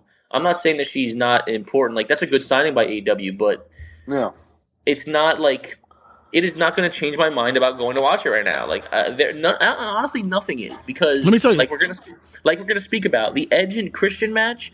How was that not done on a pay-per-view? And how was that? I don't understand. It was in Canada, so they had to do why they wanted to do it in Canada. They need ratings, Matt. They need a needle mover. Well, guess what? It did nothing. Let me tell you something. The opening of Dynamite yesterday with her, right? She opened it. They did a package with her and everything, and I still sat there and it was like, what the fuck was this for? Like, it meant nothing. By the way, did you guys see when Sky Blue and Julia Hart went under the ring when the lights went out? Oh my God. Did you guys see that? Yep. Damn it, AEW. The lights went back on and you saw, I don't know if it was Julia Hart's feet still trying to wiggle. The cameraman panned at the wrong fucking spot. What, you got stuck? I don't Was something in the way? And then now with the whole Willow Nightingale fucking teaser to hit, it doesn't make sense. Build on the story. Stop rushing it. It's just, it's bad. It's bad. Nicholas Cruz commented, bathroom breaks when Monet comes on the TV. Can't stand hearing her talk. LOL. I don't think it's a bathroom break. I think the whole show. I don't know. That opening segment was pretty much a bathroom break, though.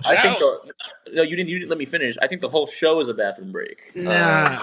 Well, okay. So we'll lead into what happened with with Edge and Christian's, of course, I Quit match and blah blah blah. Which, by the way, did we know that it was going to be leading into a Rampage at 10 o'clock?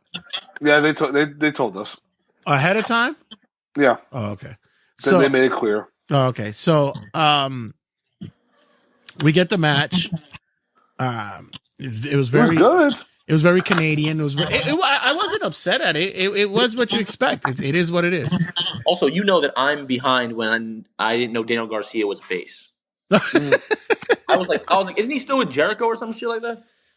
Yeah, you're definitely out of the loop. I thought the penalty box thing was fucking hilarious. I thought it was cool.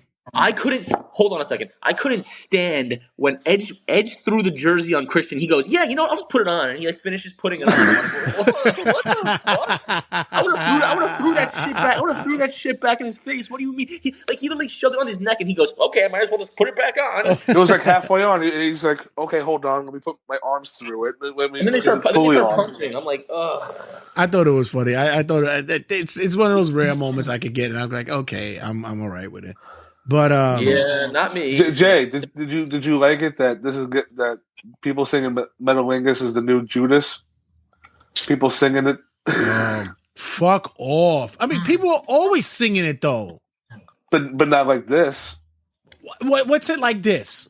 When the song's over and we're waiting for his opponent and people just start singing the song over again. I have two words for that. Christ. Who cares? All right. You know you know what's really disturbing to me? I swear to you, and I'm trying to maybe conform to it, but it's really weird for me. Face Ospreay is so fucking weird to me. Like, really? It's just not. I don't know. I know. I get it. They need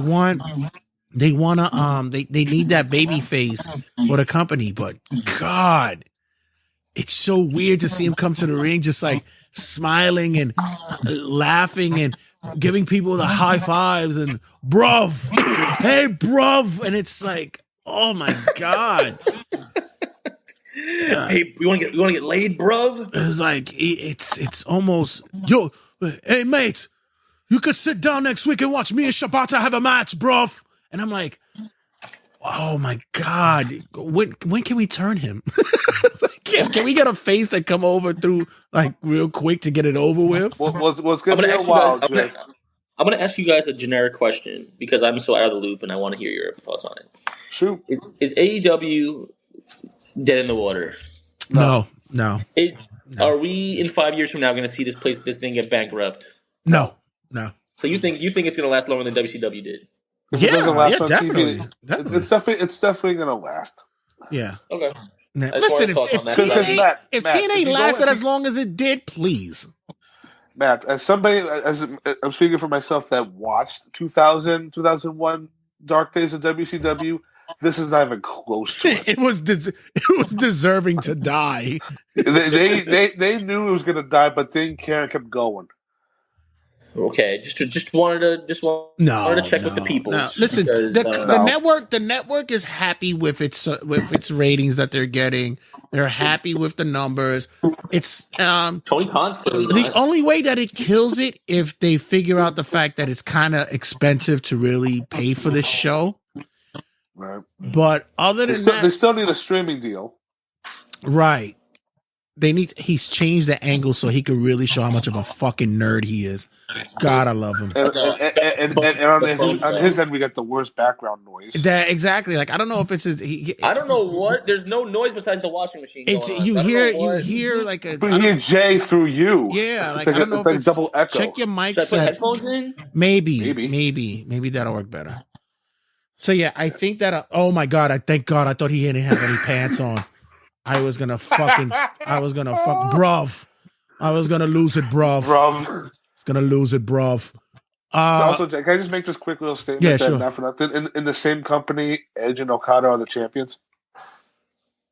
Yeah, that's weird to say. Yeah, right. And what's even going to be more like predictable is that we're going to see the Young Bucks win the tag titles, right? Yeah, this tag title tournament is very fucking predictable, isn't it? Yeah, the cards. Also, can we agree they had buried the House of Black?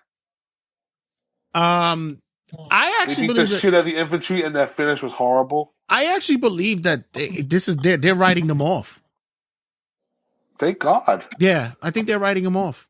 Julia Hart is the only over person in the group. Right. Matt's now looking for reasons. Yeah, right. Trying to find the headphones to work. Thank God we didn't catch him like fucking his cat or something like that. It'd just been weird, right? Now, post-edit, you have to bleep that whole sentence out, sir. All right, am I better now? Let me hear. It's a little bit better. Yeah. Hello. Oh, perfect. Yeah, it's better. Yeah, Perfect. We just hear you. We don't hear us. Yeah, I was just saying that. Thank God we didn't catch you fucking your cat. Like that would have been better. If you called me 30 minutes ago. Talk about getting pussy. Meow, meow, meow. That's the only way nowadays, man. Down here, it's rough. So, yeah, you know. Are we up to the main event so far? In the bayou, right?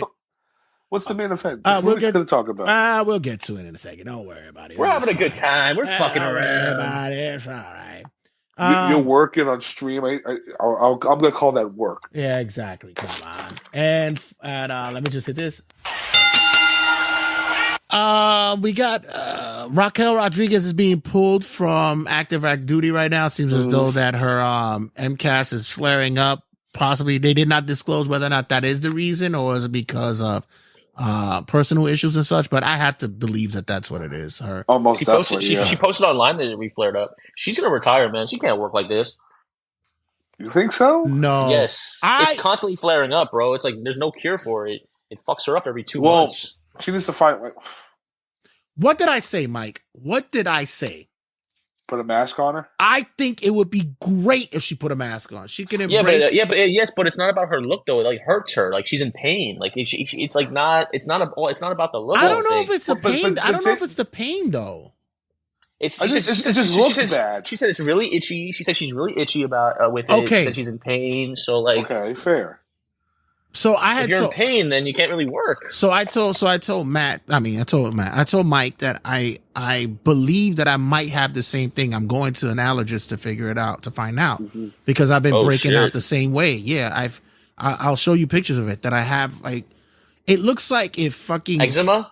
It's not eczema. It's like it looks like it looks like if Freddy Krueger just was scratching my body. And she has like a severe form of it, but I have pretty much like the same symptoms. And this was even before I knew that she had it. She gets the other thing is not only the appearance, is that you also get a shortness of breath. That's part of it. You know, it almost feels as though as if your throat is closing up a little bit, but at the same time, it goes away. Hers seems to be a little bit more severe. And like I said, it has to do with stress. Food. She had to like cut off a lot of food. She said, I need to cut off a lot of food too. Yeah, she but you don't have a skin condition that she does. But you're still a fat back. Fat. You know what I'm saying? You're still a fat back. I left New York skinny, and I'm in Disney World like a fat fuck. But whatever. She had like I said, it comes from the stress, the food. Weather can be involved of it as well. Sometimes if it gets cold, the skin it has it doesn't get dry. But it has a certain different response to it. And like I said, there's times I could be sitting there and somebody will turn to me like, yo, who scratched you in the face? It's like, it's not nobody scratching me in the face. It just pops up and then it'll just go away. So, but hers is like severe. So, I hope that she finds the right balance of medications of her, and that I would, like I said, I would have her wear a lucha mask. She's Latina. She's Mexican. And and her being a monstrous woman to come out with a lucha mask, she'll be dope as fuck.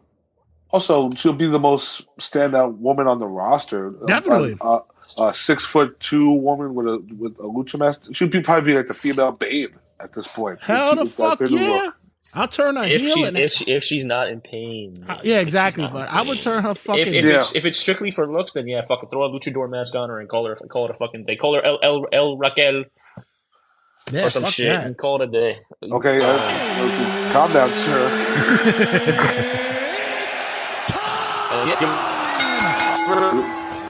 So, leading up to the main event, we're gonna be discussing the recent comments that was released by Ronda Rousey. Mike, do you have the notes in front of you for it? Oh, Jesus, hold on. All right. So Ronda Rousey's having a book that's upcoming. And, you know, for me, I would have probably taken anything she said with a grain of salt because, you know, Ronda and I don't have the greatest of relationships. She burned me once she had such a great match at that WrestleMania. Then after that, she was on a steady decline of bullshit. It just was horrible. Are you taking photos of your cat's ass? I mean, what are you into, bro? My phone was slipping off. Okay. Just want to make sure. I'm like, fucking weirdo. It's not OnlyFans, bro. You want me to read the whole thing, or what me to do? Well, just jump through and see what comes out of you. What do you think is most interesting about it? So she put in her book that's coming out April 4th. She wrote, WWE loves to do well-produced video segments about the legacy of women within the organization, but the truth is women have Slow it down, bro. Don't rush it. Slow it down, bro. WWE loves to do well-produced video segments about the legacy of women within the organization. But the truth is women have largely been footnotes. For the longest time, they were relegated to serving male characters in a valet role, an overly sexualized supporting character that takes cheap shots when the ref isn't looking. Over time, as the level of female talent grew and society as a whole started to shift, the organization gradually expanded the role of female wrestlers. Stop. Okay, so now, when she mentioned about the valet role, this wasn't just WWE. This was in wrestling as a whole. This was, like, in the history of wrestling. The only wrestlers that were female that didn't do stuff like that was, like, Moolah or Mae Young. Beth Phoenix. No, but I'm talking about early days, like back then, you know, Wendy Richter, like that kind of shit. What's her name? Medusa. Black Spider. Medusa. Like they didn't do that, you know. Bull Nakano, and that's from like the Japanese world and such. Okay, Mike, I see you, boss. So they didn't really. But I see where Jay's going with. Like back in the day, the women, you know, the Missy Hyatts, the you know, Elizabeth,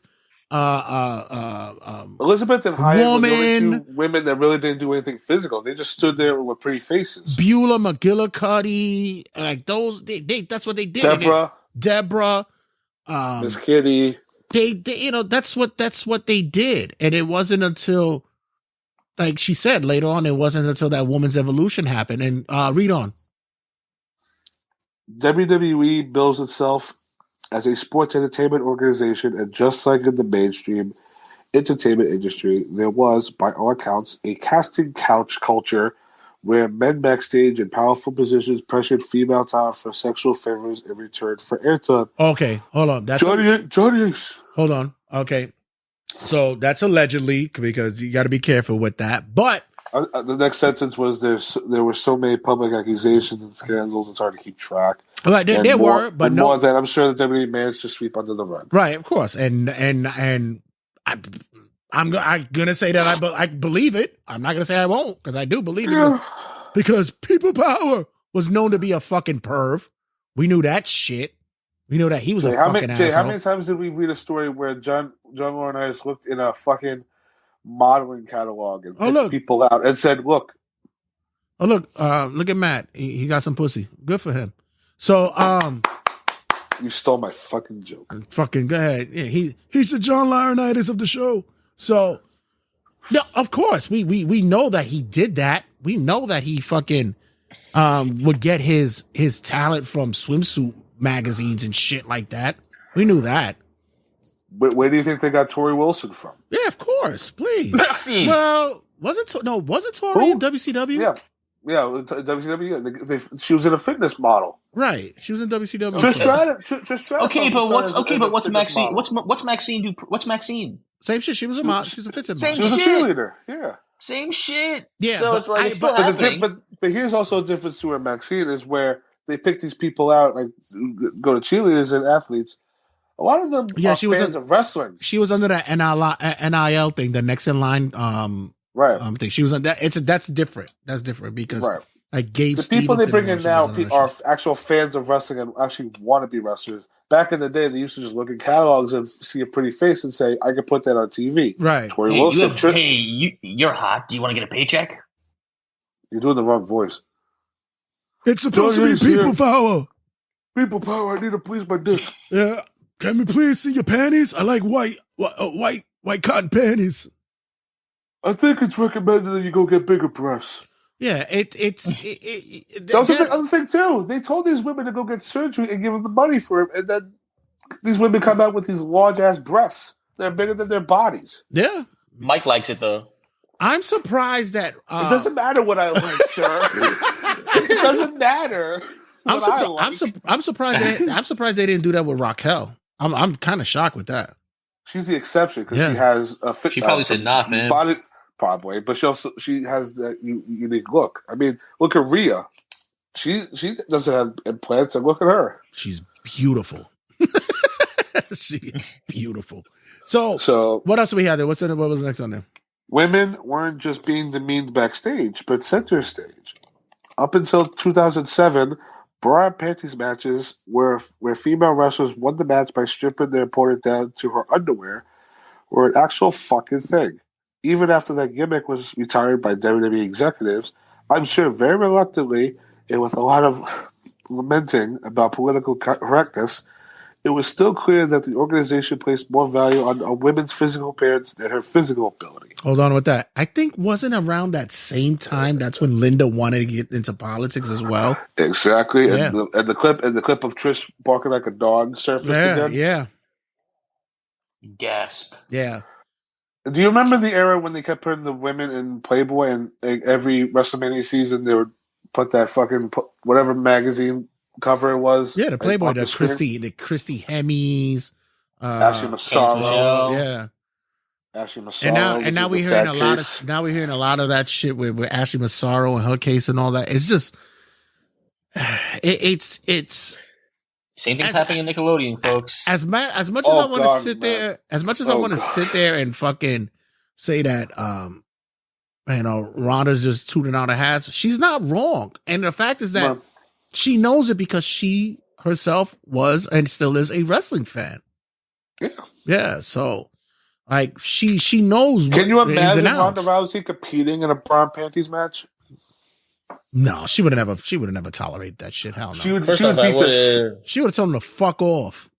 And that's why she said it. She said that she's saying the stuff that she's saying now because she doesn't give a fuck what the repercussion is because she doesn't care if she goes back to WWE or not. She doesn't care. I don't think she will. TBH. And I'm okay with that because you know what? And she had more stuff to say, but because she wanted to throw more on Laurinaitis and Bruce Pritchard. But they were, her editors was like, okay, we gotta be a little bit conscious about this a little bit more. It's like, and she's like, if you mention them, you're gonna be mentioned in the lawsuit. Just know what you're gonna do. Even at time with the disrespect that as much as people say that I'm a misogynist and I don't like women's wrestling, which is bullshit. I just don't like bullshit women's wrestling. Even that time with your fucking cat's ass just went across the camera. Jesus Christ. Yeah, get down. Yeah. The for me to say is that, even the Divas belt was so fucking disrespectful. I hated that fucking belt. That's the next thing she brought up. I loved it. What was it that she said? This is the next thing she brought up. Exactly that. The Divas era with its pink rhinestone butterfly title belt dawned around the same time. Women, while now portrayed as wrestlers, were still expected to look a certain way. Think lots of makeup, little clothing, and huge boobs. It would take almost another decade, years after I proved women could be a huge combat sports attraction, before women truly started to get time in the squared circle. And then in parentheses it says, "What diehards call pro wrestling ring." And I was gonna before you continue, when I read that line, I was gonna say, "Bitch, who the fuck?" I was like, "Nah, you know what? She is kind of right because she said combat sports. It was her, Chris Cyborg. They were elevating the women's division. So yeah, she is right with that." Yeah, I'll to continue. And it was only after WWE was basically armbarred into it, following a global social media backlash to hashtag Give Divas a Chance after Divas were given a total of 30 seconds, less than it takes most people to read this paragraph for a nationally televised tag match. But she's just reiterating the reason why the women's revolution happened in the first place, though. Like, she's not saying anything that we are aware of. This is not new news. This is exactly why they brought up Charlotte and Sasha and Bailey in the first place, to get, like, for people to forget about the past. So Matt, she's not saying but let me ask you, Matt, do you remember the outrage though? Because I remember it specifically, it was give Divas a chance. Because I remember it specifically, it was on Monday Night Raw. And you had Paige and Emma in the ring, and they were doing like video package after video package, and then the Bellas came out, rolled up one of them. I think it was Emma, and then 30 seconds it was over. Yeah, I remember. I do remember that, and people were outraged. No, and I do remember that. I'm not saying that it didn't happen. I'm just saying I'm reiterating that. What was your reaction back then to it? I thought that. Were you one of those people that cared about the women's wrestling? If it was good. Okay, yeah. Like, I know. So here's the thing. Like, there has to be a balance, right? Like, I mean, if they're good at what they do, like Charlotte and Sasha and Bailey and Emma and Paige, right? Those talents deserve a good 10, 15-minute match with 2 commercial breaks. But if you're throwing in the divas that were brought in with no idea how to be a wrestler,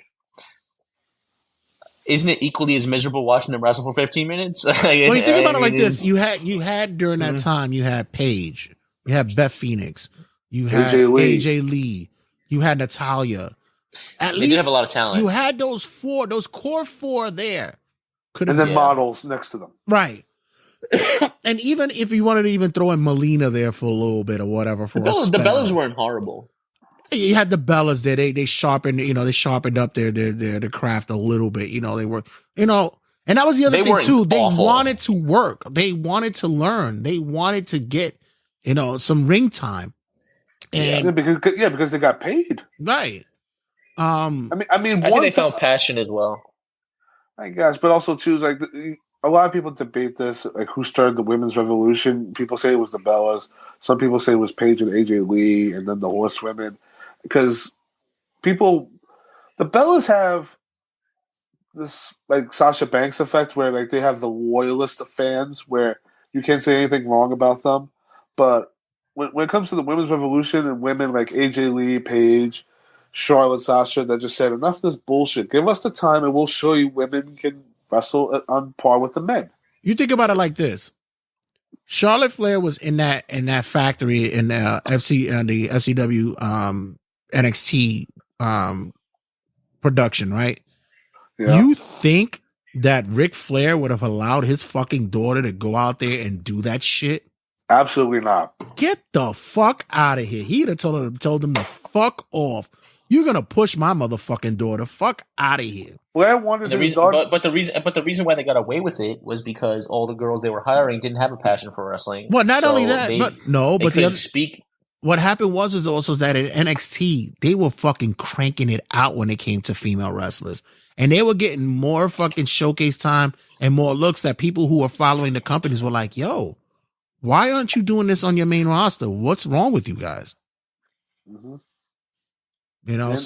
And with those 6 women, I mean, look at the crop of talent we have now. The women like Asuka, Bianca Belair, like the Rhea Ripleys.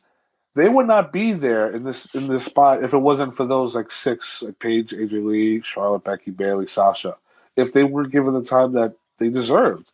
You think Asuka would have came to WWE knowing that she was going to be? Asuka's like, WWE didn't change their ways. She'd have said in Japanese, motherfucker, I got my ass whipped in Japan by men, shoot wise, and you think I'm gonna come here just to show you half my nipple? Get the fuck out of here! Fuck off! Not shoot, shoot. Hell the fuck no! Hell no! And just the last statement that was published: 4 women were given less time to collectively wrestle than every single man on the roster got for his intro music alone.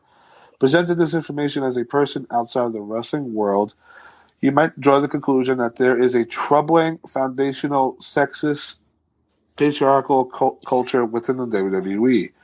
You would be right. I have nothing but respect for the female wrestlers who paved the way for women wrestlers today, and nothing but disgust for the amount of sexist, degrading bullshit they were put through. Okay, so sometimes when a book is being released, it's always done years prior. So a book will probably be not released until 2 years after it's done because it goes through editing. It goes through proper channels to make sure all the I's are crossed and T's and all the I's are dotted, T's are crossed, whatever the case may be and such. So I am to believe that her thought process of this is of maybe 2 years ago. Do you think that her, her thought process has changed now with how the wrestling, women's wrestling is being taken these days? What in what sense though? That maybe with the new regime, the way women are represented nowadays, they're still not getting big TV time. They're still, but they are getting, a commercial break. They are getting a little bit more involved with more of an angle and such in the shows. They are being showcased on main events. For the past 3 Manias and such, we saw a women's wrestling match main event.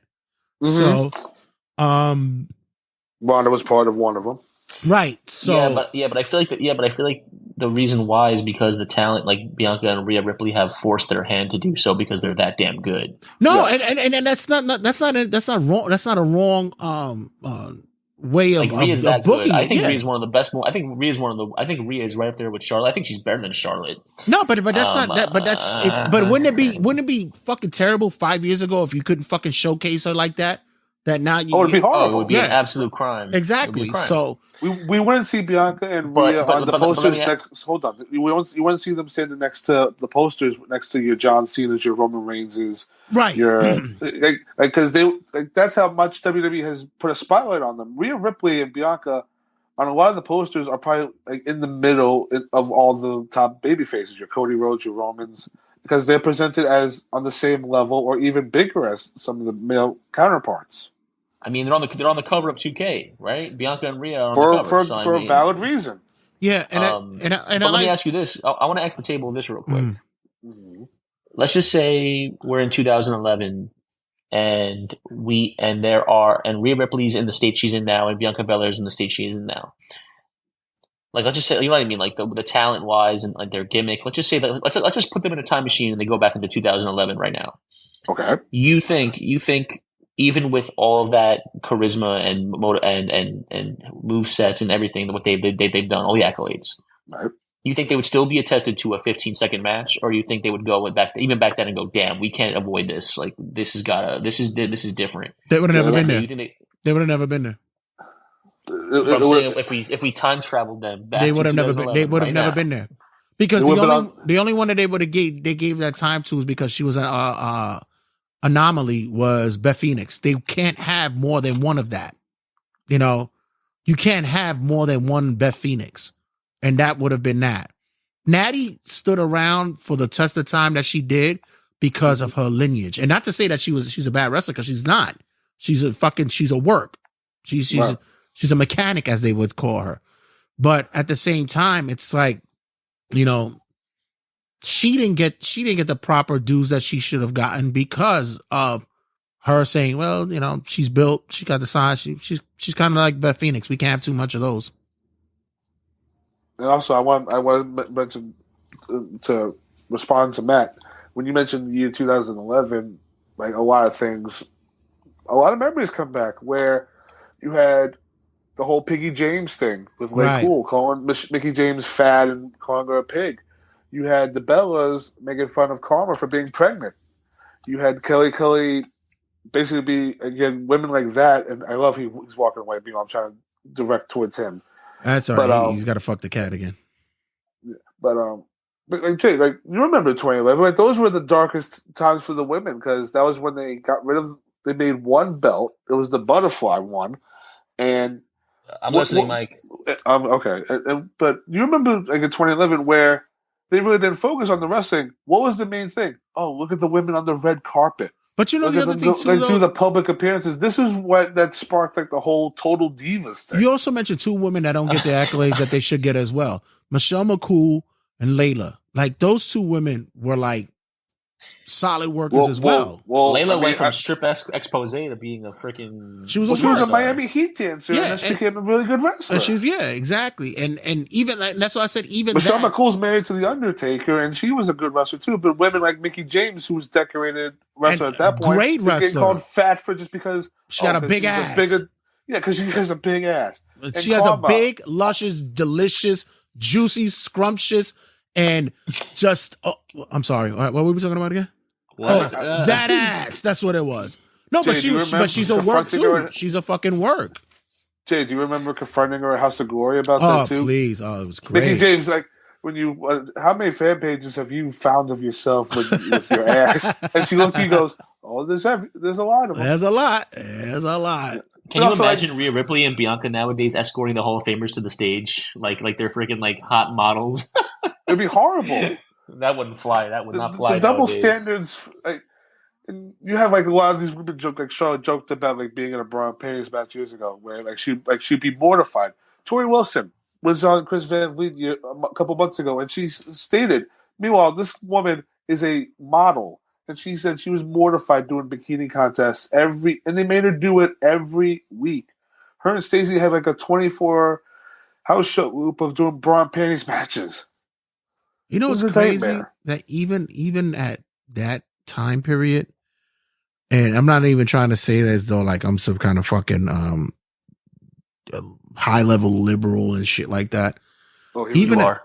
No, I'm really not though. But at the same time, I never found that to be fucking entertaining at all. That actually like turned me off to anything that had to do with wrestling, because it was like, we don't. It's gratuitous. I would have killed myself if my mom caught me watching that on TV. It was gratuitous, and even for my age, it was like, really, for what? Like, it wasn't necessary.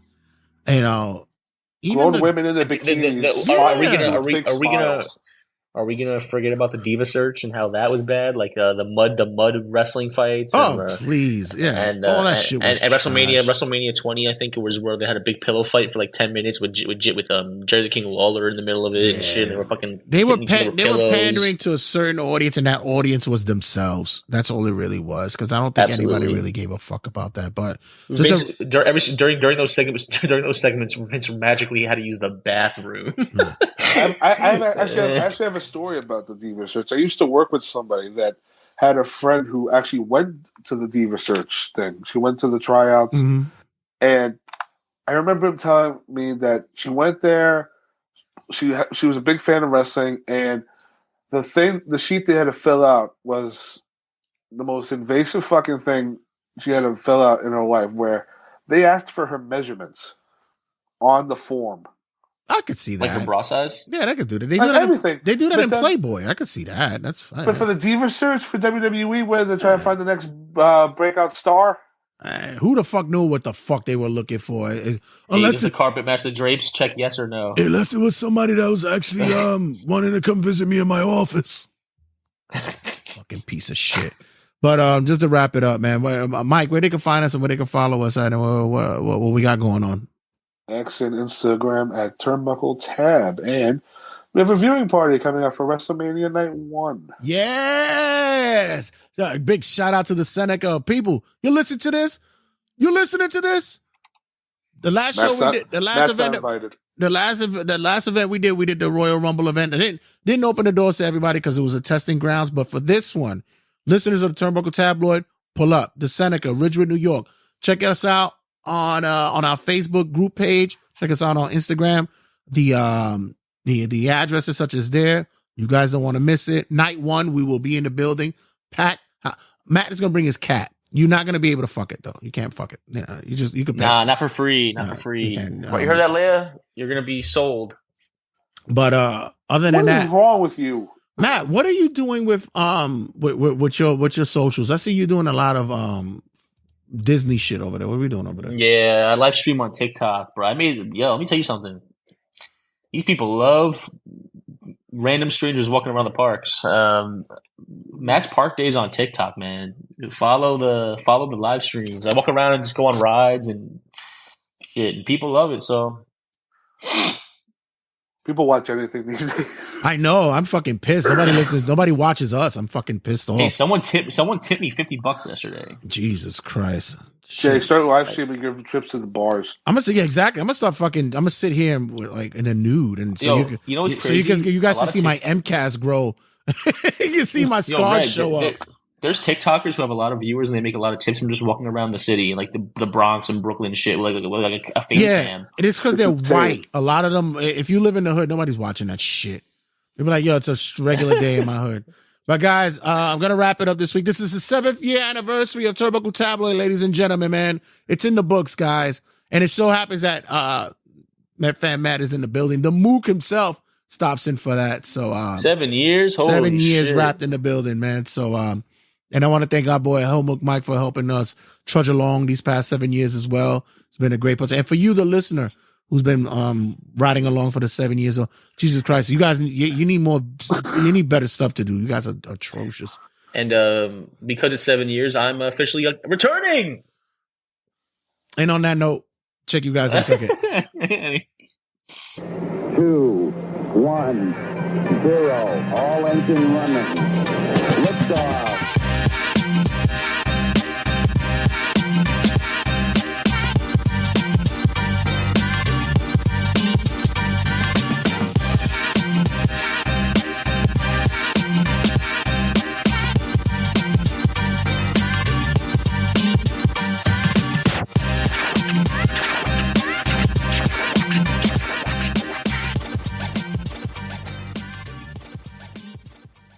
Turnbuckle Tabloid.